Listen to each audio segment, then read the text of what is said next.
Price lord. Women for ജീസസിൻ്റെ അനുഗ്രഹിക്കപ്പെട്ട ഒരു സെക്ഷനിലേക്ക് എല്ലാ പ്രിയമുള്ളവരും ഞങ്ങൾ ഒരു പ്രാവശ്യത്തോടെ സ്വാഗതം ചെയ്യുകയാണ്. നമ്മളെല്ലാവരും ഒന്നിച്ച് അനുഗ്രഹിക്കപ്പെട്ട ഒരു സാക്ഷ്യം കേൾക്കാൻ പോവുകയാണ്. നമുക്ക് പ്രാർത്ഥിച്ച് ആരംഭിക്കാം.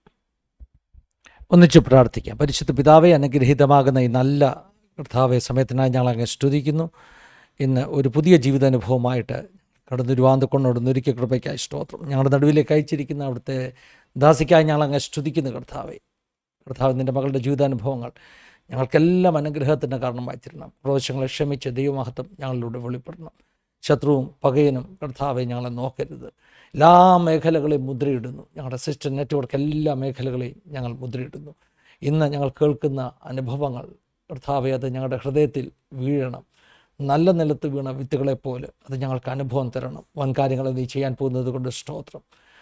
സന്നിധിയിലേക്ക് സമർപ്പിക്കുന്നു. പ്രാർത്ഥിച്ച് ആരംഭിക്കുന്ന ഈ സമയം മുതൽ ഞങ്ങളുടെ ബെനഡിക്ഷൻ പ്രയർ വരെ ഈ വീഡിയോ കാണുന്ന ഓരോ മക്കളുടെ ജീവിതത്തിലും ഒരു വലിയ അനുഗ്രഹമാക്കണം.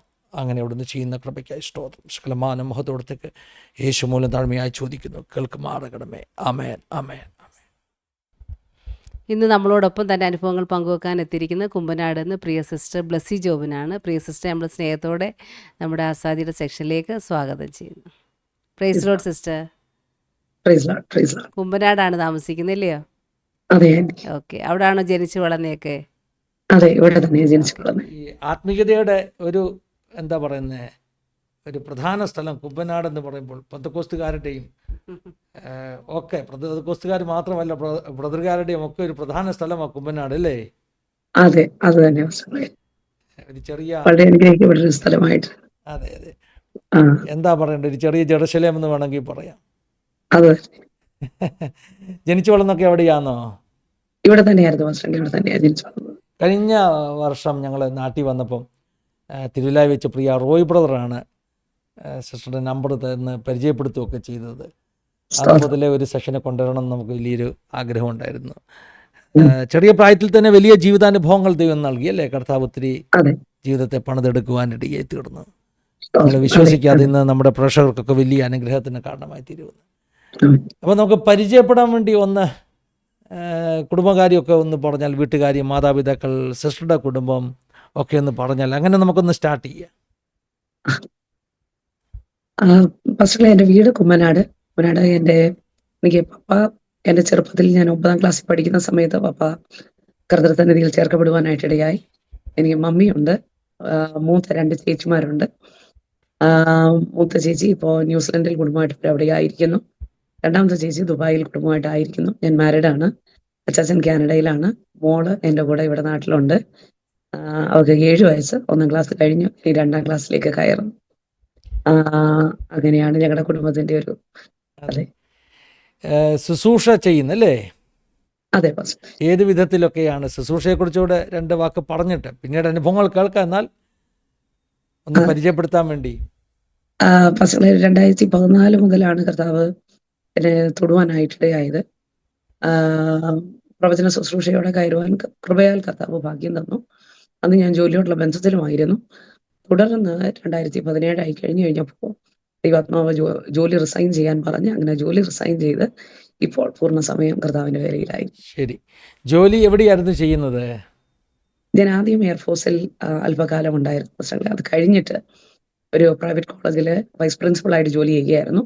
അവിടുന്ന് പ്രിൻസിപ്പൽ പോസ്റ്റ് ഓപ്പൺ ആകുമ്പോഴാണ് ദൈവാത്മാവ് റിസൈൻ ചെയ്യാനായിട്ട് പറയുന്നത്. അങ്ങനെ റിസൈൻ ചെയ്തു. ദൈവത്തിന് സ്തോത്രം ചെയ്തപ്പോൾ എയർഫോഴ്സിൽ ഒരു കോളേജിലെ പ്രിൻസിപ്പൾ വരെ ആകേണ്ട ഒരു സമയത്തല്ലേ ഇങ്ങനെയുള്ള ജീവിത സാഹചര്യങ്ങളിൽ നിന്നൊക്കെ കർത്താവിൻ്റെ വേലയ്ക്ക് വേണ്ടി മുൻപോട്ട് വന്നു.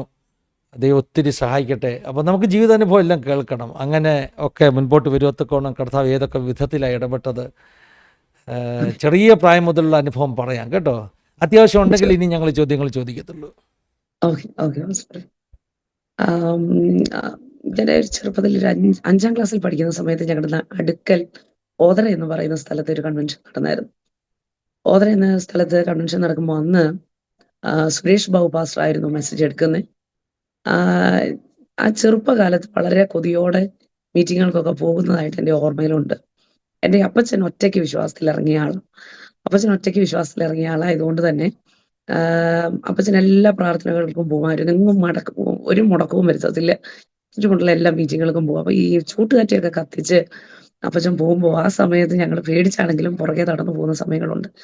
അങ്ങനെ ഒരിക്കൽ ഈ കൺവെൻഷന് പോകുന്ന സമയത്ത് സുരേഷ് ബാബു പാസ്റ്റർ സ്റ്റേജിൽ നിന്ന് വിളിച്ചു പറയാനായിട്ട് ഇടയായി. ബ്ലസ്സി എന്ന് മറുപേരുള്ള വിൻസി 3-ാമത്തെ തൂണിൽ അതിനോട് ചേർന്ന് നിൽക്കുകയാണ്. അവളിപ്പോൾ തുറന്ന സ്വർഗം കണ്ടുകൊണ്ട് നിൽക്കുകയാണ്. അതെന്റെ ചെറിയ പ്രായം. ഞാൻ അങ്ങനെ തുറന്ന സ്വർഗം കണ്ട് ഞാൻ അവിടെ നിൽക്കുന്ന ഒരു സമയമായിരുന്നു. അങ്ങനെയാണ് ഞാൻ കർത്താവിനെ സ്വന്തം രക്ഷിതാവും കർത്താവുമായിട്ട് സ്വീകരിക്കുന്നത്. എനിക്ക് പറയാനായിട്ടൊന്നും അറിയത്തില്ല. പക്ഷെ ഞാൻ ഹൃദയത്തിൽ എൻ്റെ കർത്താവിനെ അംഗീകരിക്കുന്ന സമയം അന്നാണ്. തുടർന്ന് മുമ്പോട്ട് നയിക്കപ്പെടാനായിട്ട് ഇടയായി. എൻ്റെ ജീവിതത്തിൽ എന്നെ ഒത്തിരി ഇൻഫ്ലുവൻസ് ചെയ്തിട്ടുള്ള 2 പേരായിരുന്നു ആ ചെറുപ്പകാലങ്ങളിൽ. ഒന്ന് മേരി കോവൂർ ആന്റിയും അതുപോലെ തന്നെ അന്ന കണ്ടത്തിൽ ആന്റി. അന്ന കണ്ടത്തിൽ ആന്റിയും മേരി കോവൂർ ആന്റിയും സ്റ്റേജിലേക്കൊക്കെ ഉടുത്തൊരുങ്ങി കയറി വരുന്നത് കാണുമ്പോൾ ഞാൻ ഒരുപാട് കൊതിയോടെ അവരെ ശ്രദ്ധിച്ച് നോക്കിയിട്ടുണ്ട്. അത് തന്നെയല്ല, ദൈവത്താൽ ശക്തമായി പ്രയോജനപ്പെടുന്ന ദൈവദാസന്മാരുടെ മെസ്സേജുകളൊക്കെ ഇരുന്ന് വായിക്കുകയും അത് എഴുതിയെടുക്കുകയും അപ്പോൾ തന്നെ ഇവർ പറയുന്ന രീതിയിൽ അതൊന്ന് ഇമിറ്റേറ്റ് ചെയ്ത് പറയാനും ഞാൻ ശ്രമിക്കുമായിരുന്നു. ഉദാഹരണമായിട്ട് കെ ജോയി പാസ്റ്ററിന്റെ മെസ്സേജുകളൊക്കെ ഞാൻ ഈ ടേപ്പ് റെക്കോർഡർ ഇട്ട് ഞാനത് കേട്ടിട്ട് ഇതുപോലെ തന്നെ ആവർത്തിക്കും. അതുപോലെ തന്നെ ഞായറാഴ്ചകളിൽ മീറ്റിംഗ് പോകുമ്പോൾ അല്പമേ എനിക്ക് മനസ്സിലാകത്തുള്ളെങ്കിലും ഇതെല്ലാം ഇരുന്ന് കേട്ടിട്ട് ഞാൻ ആവർത്തിക്കുമായിരുന്നു. അപ്പോ നമ്മുടെ കൊച്ചു കുഞ്ഞുങ്ങൾ കാണിക്കുന്നത് പോലെ ഒരു ഹാഫ് സാരി പോലെയൊക്കെ ഉടുത്ത് മുടിയൊക്കെ നീളത്തിൽ പിന്നിയൊക്കെ വെച്ചുകൊണ്ടാണ് കണ്ണാടിയുടെ മുമ്പിൽ നിന്നാണ് ഈ പ്രസംഗം നടത്തുന്നത്. പ്രസംഗം നടത്തിക്കൊണ്ടിരിക്കുമ്പോൾ എൻ്റെ അമ്മച്ചി പറയായിരുന്നു, മോളെ നീ ഇപ്പൊ കാണിക്കുന്ന ഈ ഒരു തീഷ്ണത അത് അവസാനം വരെ ദൈവം നിർത്തും, നീ അനുഗ്രഹിക്കപ്പെട്ടതാ, ദൈവം നിന്നെ മാനിക്കും എന്ന് പറഞ്ഞ എൻ്റെ അമ്മച്ചി എന്നെ എൻകറേജ് ചെയ്യുന്ന സമയങ്ങൾ എൻ്റെ ഓർമ്മയിലുണ്ട്. ഞങ്ങളുടെ പപ്പ 9-ാമത്തെ ക്ലാസ്സിൽ, അതായത് 13 വയസ്സ് മാത്രം പ്രായമുള്ളപ്പോഴാണ് പപ്പ മരിക്കുന്നത്. എൻ്റെ പപ്പ ഭയങ്കര സ്ട്രിക്റ്റ് ആയിരുന്നു. ഭയങ്കര സ്ട്രിക്റ്റ് ആണ്, നല്ല ദേഷ്യക്കാരന്.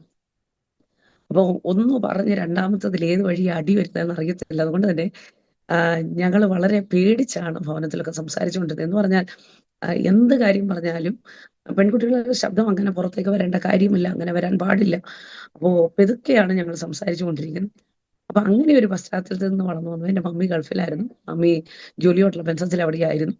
അതുകൊണ്ട് തന്നെ ഞങ്ങൾ ബോർഡിംഗ് സ്കൂളിലാണ് ചെറുപ്പം മുതൽ. എൻ്റെ 1-ാം ക്ലാസ് മുതൽ ഞാൻ പഠിക്കുന്നത് മുഴുവൻ ബോർഡിംഗ് സ്കൂളിലാണ്. അങ്ങനെ ഒരു സ്നേഹമോ കരുതലുകളോ ഞങ്ങൾ ആരും അനുഭവിച്ചിട്ടില്ല എന്ന് വേണം പറയാൻ. എങ്കിൽ തന്നെയും നിശ്ചയമായിട്ടും എൻ്റെ മമ്മിയുടെ ഒരു വലിയ സപ്പോർട്ടും കണ്ണുനീരുമാണ് ഇന്ന് ഞാൻ ഈ ആയിരിക്കുന്ന ഒരു പദവിയിലെത്തുവാൻ കാരണം. എൻ്റെ അമ്മയുടെ കണ്ണുനീരാണ് എന്നുള്ളത് ഞാൻ പറയുന്നതിലേറെ ഞാൻ സന്തോഷിക്കുക. അങ്ങനെ ഞാൻ വളർന്നു വന്ന ഒരു ബാല്യകാലമായിരുന്നു എനിക്കുണ്ടായിരുന്നത്. അത് കഴിഞ്ഞ് അപ്പച്ചനും അമ്മച്ചിയും ഞങ്ങളെ വളർത്തി. എൻ്റെ +2 ഒക്കെ ആകുമ്പോഴത്തേക്ക് എൻ്റെ അപ്പച്ചൻ മരിക്കുന്നു. അപ്പച്ചൻ മരിച്ചു പോകുന്നത് എനിക്ക് ഭയങ്കര എൻ്റെ പപ്പ മരിക്കുന്നതിനെക്കാട്ടിലും എനിക്ക് ഏറെ സങ്കടമായിരുന്നു. എൻ്റെ ഗ്രാൻഡ് ഫാദറിന്റെ അപ്പച്ചൻ മരിക്കുന്നതായിരുന്നു ഏറെ സങ്കടം. അതിനെ തുടർന്ന് ഞാൻ +2 പഠിച്ച എൻ്റെ ഒരു സബ്ജക്റ്റ് എനിക്ക് കിട്ടാതെ പോയി. അങ്ങനെ എനിക്ക് അഡ്മിഷൻ സമയത്ത് കിട്ടാതെ വന്നു. അങ്ങനെ ദൈവസന്നിധിയിൽ ഞാൻ പ്രാർത്ഥിച്ചുകൊണ്ടിരിക്കുമ്പോൾ ദൈവത്തിന്റെ ആത്മാവ് എന്നെ കാണിച്ചൊരു കോഴ്സായിരുന്നു BPT. അന്ന് BPT എന്താണെന്ന് എനിക്കറിയത്തില്ല. അതിന്റെ അടിയിൽ ഞാൻ കാണുകയാണ് ഡോക്ടർ വിൻസി മറിയം വർഗീസ്. അപ്പൊ ഇതിങ്ങനെ ഞാൻ കണ്ടു. ഇതെന്താണെന്ന് എനിക്കറിയത്തില്ല. ഞാൻ ചേച്ചിമാരോട് പറയുന്നു. ചേച്ചിമാർ എന്നോട് പറഞ്ഞു അവർക്കും അറിയത്തില്ല. എന്നിരുന്നാലും ഞാൻ ഈ വിഷയം വെച്ച് പ്രാർത്ഥിക്കുവാനായിട്ട് തുടങ്ങിയപ്പോൾ എൻ്റെ ബാംഗ്ലൂരിലുള്ള എൻ്റെ പപ്പയുടെ ഒരു പെങ്ങള് ആന്റി എന്നെ വിളിച്ചിട്ട് പറഞ്ഞു, മോളെ BPT ഫിസിയോതെറപ്പിക്ക് വേണ്ടി ജോയിൻ ചെയ്യുക. അപ്പൊ ഫിസിയോതെറപ്പി എന്ന് കേട്ടപ്പോൾ എനിക്ക് തീരെ ഇഷ്ടമില്ല. ഫിസിയോതെറപ്പിക്ക് എന്തായാലും ഞാനില്ല എന്നുള്ളത് ഞാനും മമ്മിയും കൂടെ തീരുമാനിച്ചിരിക്കുക. അപ്പൊ ആന്റി പറഞ്ഞു, മോളെ ഫിസിയോതെറപ്പിക്ക് ജോയിൻ ചെയ്യാനായിട്ട് നോക്കും. ഞാൻ പറഞ്ഞു ഓക്കെ ആന്റി എന്നൊക്കെ പറഞ്ഞ് ഇങ്ങനെ ഒരു ലാഘവത്തിൽ ഒഴുക്കം മട്ടിൽ ഞാൻ തള്ളിയിടുക. കാരണം എൻ്റെ ഉള്ളിൽ എനിക്ക് ജോയിൻ ചെയ്യാൻ താല്പര്യമില്ല. അപ്പൊ ആന്റി ഉടനെ പറഞ്ഞു, മോളെ BPT എന്നത് നമുക്ക് അറിയാൻ മേലാത്തത് കൊണ്ടാണ്. ഇത് പഠിച്ചു കഴിഞ്ഞാൽ നമുക്കൊരു ഡോക്ടർ എന്നുള്ളൊരു പോസ്റ്റ് നമുക്ക് കിട്ടും.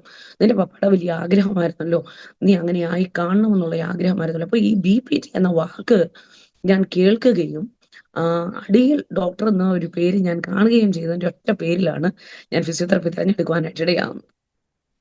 അവിടെ ചെന്ന് ഒന്നാമത് എൻ്റെ അപ്പച്ചൻ മരിച്ചു, പപ്പ എനിക്കില്ല, സഹോദരന്മാരെനിക്കില്ല. ഇതിൻ്റെതായ ഒരു വേദനയും എനിക്ക് അങ്ങനെ ഒരു സ്നേഹം കിട്ടി വളർന്നിട്ടില്ലാത്തത് കൊണ്ടും തികച്ചും ഒറ്റപ്പെടലിന്റെ അനുഭവങ്ങൾ എൻ്റെ ജീവിതത്തിൽ ഉണ്ടായിട്ടുണ്ട്.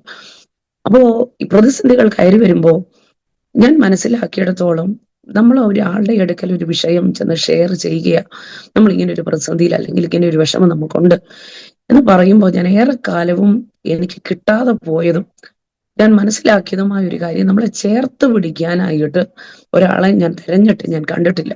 അങ്ങനെ വളരെ പ്രതിസന്ധികളുടെ നടുവിൽ ഞാൻ ആയിരിക്കുന്ന സമയത്ത് ഞാൻ എൻ്റെ മമ്മിയെ വിളിച്ചാണ് സങ്കടങ്ങളൊക്കെ പറയാറുള്ളത്, വിഷമങ്ങളൊക്കെ പറയും. അപ്പോ അമ്മ നിശ്ചയമായിട്ടും അമ്മയെ ഒറ്റപ്പെട്ടിരിക്കുന്നത് കൊണ്ട് അമ്മയ്ക്കും ഞാൻ സങ്കടങ്ങളിൽ കൂടെ കടന്നു പോകുന്നു എന്നറിയുമ്പോൾ അമ്മയ്ക്കത് ഭയങ്കര വേദനയാണ്. അപ്പൊ ഈ വേദന മനസ്സിലാക്കി എന്നോട് ഒരു വ്യക്തി ഞങ്ങളുടെ ബന്ധത്തിലുള്ളവർ തന്നെ പറഞ്ഞു, നീ 18 വയസ്സ് 19 വയസ്സായ നിന്റെ വിഷയങ്ങൾ നീ തന്നെ ഹാൻഡിൽ ചെയ്യാൻ പഠിക്കണം. നിന്റെ പ്രതിസന്ധികൾ വേറൊരാളുടെ അടുക്കൽ പറഞ്ഞ്, നിന്റെ അമ്മയുടെ അടുക്കൽ പറഞ്ഞ് ഉള്ള സ്വസ്ഥത എടുത്ത് കളയാനായിട്ട് നീ നിൽക്കരുത്. അപ്പോൾ ഞാൻ കടന്നു പോകുന്ന സാഹചര്യം എന്ന് പറഞ്ഞാൽ എനിക്ക് മറ്റൊരാളോട് ഷെയർ ചെയ്യാൻ കഴിയാതെ തിക്തമായി നിൽക്കുന്ന ചില മേഖലകളിൽ കൂടെ ഞാൻ കടന്നു പോവുകയാണ്. ഇതും കൂടെ കഴിഞ്ഞപ്പോഴത്തേക്ക് എൻ്റെ ഉള്ളിൽ, ഇങ്ങനെയാണെങ്കിൽ എനിക്ക് ഭൂമിയിൽ ആരുണ്ട്? ഞാൻ എന്തിനു ജീവിക്കണം? എന്നെ മനസ്സിലാക്കാൻ ആരുണ്ട്? ഞാനൊരു ദൈവദാസന്റെ അടുത്ത് പറയാനോ ദൈവദാസിയുടെ അടുത്ത് പറഞ്ഞാലോ അല്ലെങ്കിൽ ബന്ധങ്ങളോട് പറഞ്ഞാലോ ഇവരാരും എന്നെ ഉൾക്കൊള്ളേണ്ടതുപോലെ ഇവരാരും എന്നെ ഉൾക്കൊള്ളുന്നില്ലല്ലോ, പിന്നെ എനിക്ക് ആര് എന്ന ചോദ്യം എന്നെ വല്ലാതെ ഹോണ്ട് ചെയ്യാൻ തുടങ്ങി. തുടർന്ന് ആത്മഹത്യ ചെയ്യണമെന്നുള്ള ചിന്തകൾ എന്നെ വല്ലാതെ ഭരിച്ചു. പലവട്ടം ഞാൻ അതിനൊക്കെയുള്ള തീരുമാനങ്ങൾ എടുക്കുകയും ഞാൻ അതിനൊക്കെ പ്രയത്നം നടത്തുകയും ചെയ്തിട്ടുണ്ട്.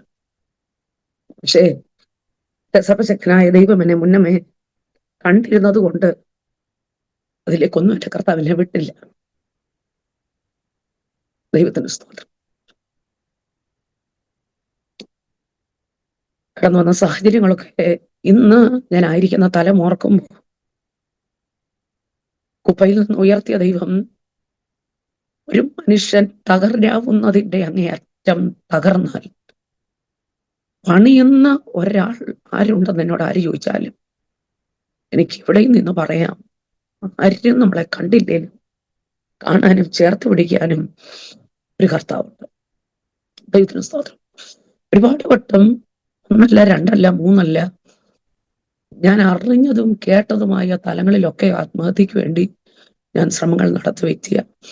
അപ്പൊ ഒരു പ്രതിസന്ധികളിൽ നിന്ന് അടുത്ത പ്രതിസന്ധിയിലേക്ക് കയറുന്നതിന് മുന്നമേ ഞാൻ ഇങ്ങനെ ഒരു പ്രതിസന്ധിയിലാണ് എന്ന് ഞാൻ ഒരു വ്യക്തിയോട് പറയുമ്പോൾ ആ വ്യക്തിയും നമ്മുടെ ഒരു അഡ്വാൻറ്റേജ് എടുക്കുന്നത് കാണുമ്പോഴാണ് എന്നെ വല്ലാതെ അത് വിഷമിപ്പിക്കാൻ തുടങ്ങി. എന്ന് പറഞ്ഞാൽ അത് നമ്മുടെ സ്വന്തങ്ങളായിരിക്കാം, നമ്മുടെ ബന്ധങ്ങളായിരിക്കാം, അല്ലെങ്കിൽ നമ്മളെ സ്നേഹിക്കും, നമ്മളെ കരുതും, നമ്മളെ ഒന്ന് ചേർത്ത് പിടിക്കും എന്നുള്ളവരിൽ നിന്ന് കടന്നു വരുന്ന റിജക്ഷൻസ് സത്യം പറഞ്ഞാൽ നമുക്ക് താങ്ങുന്നതിലേറെയാണ്.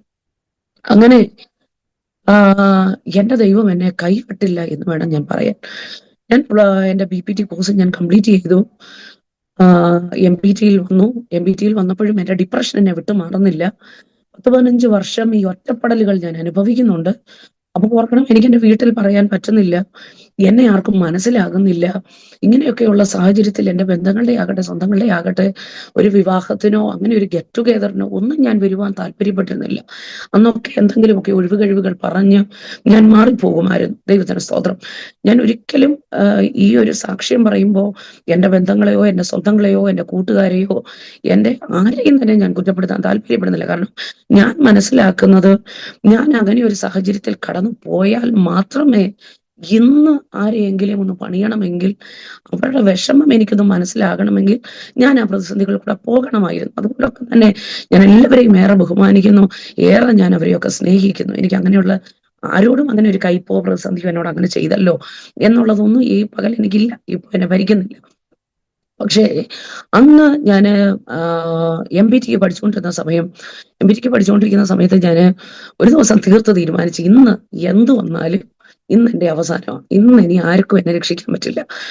അപ്പോ ഇതിന്റെ അകത്തെ സാഹചര്യം എന്തെന്ന് പറഞ്ഞാൽ എനിക്ക് അത്ഭുതവും അപ്പോൾ തന്നെ കരച്ചിലും അപ്പോൾ തന്നെ ഒരു സൈഡിൽ ചിരിയും തോന്നാറുണ്ട്. എന്നൊക്കെ ഞാൻ ആത്മഹത്യക്ക് ശ്രമിച്ചിട്ടുണ്ടോ അന്നെല്ലാം എൻ്റെ മുൻപിൽ ഒരാളല്ലെങ്കിൽ ഒരാളെ ദൈവം രക്ഷകനായി പറഞ്ഞയക്കും. അങ്ങനെ ഒരു ദിവസം ഞാൻ ആത്മഹത്യക്ക് വേണ്ടി പ്രയത്നിച്ച് ഇന്ന് എന്തായാലും ഞാൻ ചെയ്തിരിക്കും. എനിക്കൊരു ജീവിതം വേണ്ട, എന്തായാലും ദൈവത്തിന് വേണമായിരുന്നെങ്കിൽ എനിക്ക് ഇങ്ങനെയുള്ള ജീവിതത്തിൽ എൻ്റെ സാഹചര്യങ്ങൾ വരത്തില്ലായിരുന്നു. എൻ്റെ പപ്പ അല്ലെങ്കിൽ എൻ്റെ അപ്പച്ചനോ എനിക്ക് വേണ്ടി ചോദിക്കാനോ പറയാനോ ആരുമില്ലാത്തൊരു സാഹചര്യം എനിക്ക് ഉണ്ടാകത്തില്ലായിരുന്നു. അല്ലെങ്കിൽ തന്നെ ഇത്രയും കാലമായിട്ട് ഡിപ്രഷനിൽ കൂടെ പോകുന്നു, എൻ്റെ ഒരു ഭാരം കേൾക്കാൻ ആരുമില്ല. അപ്പൊ എന്നെ ദൈവത്തിന് വേണ്ട, മനുഷ്യർക്ക് വേണ്ട. അങ്ങനെയാണെന്നുണ്ടെങ്കിൽ പിന്നെ എന്തിന് എനിക്ക് ഈ ജീവിതം? അങ്ങനെ തീരുമാനിച്ച് ഞാനൊരു ദിവസം എൻ്റെ റൂമിൽ കിടക്കുന്ന സമയത്ത് എൻ്റെ ഒരു കൂട്ടുകാരി എൻ്റെ റൂമിലേക്ക് കയറി വന്നു. കയറി വന്ന സമയത്ത് അവൾ എന്നോട് ഇങ്ങനെ പറഞ്ഞത്, എന്റെ ഒഫീഷ്യൽ നെയിം വിൻസി എന്നാ. എന്നോട് ഇങ്ങനെ വന്ന് പറഞ്ഞു, വിൻസി, ഞാൻ ഇന്ന് എന്തിനാ നിന്റെ റൂമിൽ വരുന്നതെന്ന് എനിക്കറിയില്ല. പക്ഷെ എന്നോട് ആരോ പറയുന്നു നിന്റെ റൂമിലേക്ക് കയറി വരണം. അപ്പൊ ഞാൻ സങ്കടപ്പെട്ട് തറയിൽ കിടക്കുക, പെട്ടെ പോലും അല്ല, തറയിൽ കിടക്കുക. അവൾ എന്റെ കൂടെ ആ തറയിൽ വന്ന് കിടന്നിട്ട് എന്നോട് പറഞ്ഞു, എന്റെ ഉള്ളിൽ ഒരു പാട്ട് വരിക, ആ പാട്ട് ഞാൻ നിന്നോടൊന്ന് പാടി കേൾപ്പിക്കാൻ താല്പര്യപ്പെടും എന്ന് പറഞ്ഞ് ഇവൾ പാടുന്ന പാട്ട് what a friend we have in Jesus. എന്ത് നല്ല സഖി യേശു. ഈ പാട്ട് ആദ്യം മുതൽ അവസാനം വരെ ഇവള് പാടുകയാണ്. അപ്പൊ ഇതിന്റെ അകത്തൊരു വാക്കുണ്ടല്ലോ, നമ്മളെല്ലാം യേശുവിനോട് ചെന്ന് പറയാത്തതിന്റെ നിമിത്തമാണ് നമ്മൾ ഈ ഭാരങ്ങൾ അനുഭവിക്കേണ്ടി വരുന്നത്. അപ്പൊ ഈ വാക്ക് എന്നെ പിടിച്ചുലച്ചു. ശരിയാണല്ലോ, ഞാൻ എൻ്റെ സങ്കടങ്ങൾ ആളുകളോട് പറയാൻ പോയി, പക്ഷെ എൻ്റെ സങ്കടം ഞാൻ ദൈവത്തോട് പറഞ്ഞില്ല. എന്റെ ഭാരം ഞാൻ ദൈവത്തോട് പറഞ്ഞിരുന്നെങ്കിൽ എന്നെ ചേർത്ത് പിടിക്കുന്ന ഒരു കർത്താവ് ഉണ്ടായിരുന്നു എന്നത് വിട്ട് ഞാൻ ലോക ബന്ധങ്ങളിലേക്ക് കയറി, സുഹൃത്ത് വലയങ്ങളിലേക്ക് ഓടി. ഞാൻ വിചാരിച്ചു, എനിക്ക് നന്മയുണ്ടെങ്കിൽ, എനിക്ക് സമ്പത്തുണ്ടെങ്കിൽ ഇവരെന്നെ ചേർത്ത് പിടിക്കും, ഇല്ലെങ്കിൽ ഇവരെ ഞാൻ സഹായിച്ചാൽ ഒരു പക്ഷേ ഇവരെന്നെ ചേർത്ത് പിടിക്കും. ഇതെല്ലാം പിന്നത്തേതിൽ എനിക്ക് മനസ്സിലായി, ഇതൊക്കെ ഒരു അബദ്ധത്തിന്റെ ഒരു കലവറ പോലെ ആയിരുന്നു എന്ന് എനിക്ക് പിന്നത്തേതിലാണ് മനസ്സിലാകുന്നത്. ആ പാട്ടിൽ അന്ന് ഞാൻ തീരുമാനിച്ചു, ഇല്ല, ഞാൻ ഇന്ന് ആത്മഹത്യ ചെയ്യത്തില്ല. പക്ഷേ ഈ സ്പിരിറ്റ് എന്നെ വിട്ടു മാറുന്നില്ല, ഇതിന്റെ ചിന്തകൾ എൻ്റെ ഉള്ളിലുണ്ട്. പക്ഷെ ഒരു പ്രയത്നത്തിന് വേണ്ടി ഞാൻ കടന്നു പോകുന്നില്ല. അങ്ങനെ ഒരിക്കൽ ഞാൻ പലയിടങ്ങളിൽ പറയാറുണ്ട്, എന്റെ ജന്മസ്ഥലം ഏതാണെന്ന് ചോദിച്ചാൽ എനിക്ക് പറയാൻ താല്പര്യം ബാംഗ്ലൂർ ബഥേലേജി ചർച്ച. ഞാൻ സങ്കടപ്പെട്ട് നിരാശയുടെയൊക്കെ വക്കിൽ ഇങ്ങനെ കിടക്കുക. അങ്ങനെ ഞാൻ അറിഞ്ഞു അവിടെ ഒരു ഉപവാസ പ്രാർത്ഥന നടക്കുന്നുണ്ടെന്ന് അറിഞ്ഞ് ഞാൻ ഏറ്റവും പുറകിലത്തെ സീറ്റിൽ പോയി ഞാൻ അവിടെ ഇരിക്കുക. അവിടെ പോയിരിക്കുന്നു. അപ്പൊ എന്റെ ഉള്ളിലെ ചിന്ത, കർത്താവിന് വേണ്ട, ദൈവത്തിനും വേണ്ട, അല്ലെങ്കിൽ ഭൂമിയിൽ ആർക്കും എന്നെ വേണ്ട, എന്തായാലും ഈ പ്രസംഗം കേൾക്കാം എന്നുള്ള ധാരണയിലാണ് ഞാൻ അവിടെ വന്നിരിക്കുന്നത്. അന്ന് ഗസ്റ്റ് സ്പീക്കർ ആയിട്ടുണ്ടായിരുന്നത് ബൈജു കാട്ടക്കട എന്ന് പറയുന്ന ഒരു ദേവദാസനാണ്.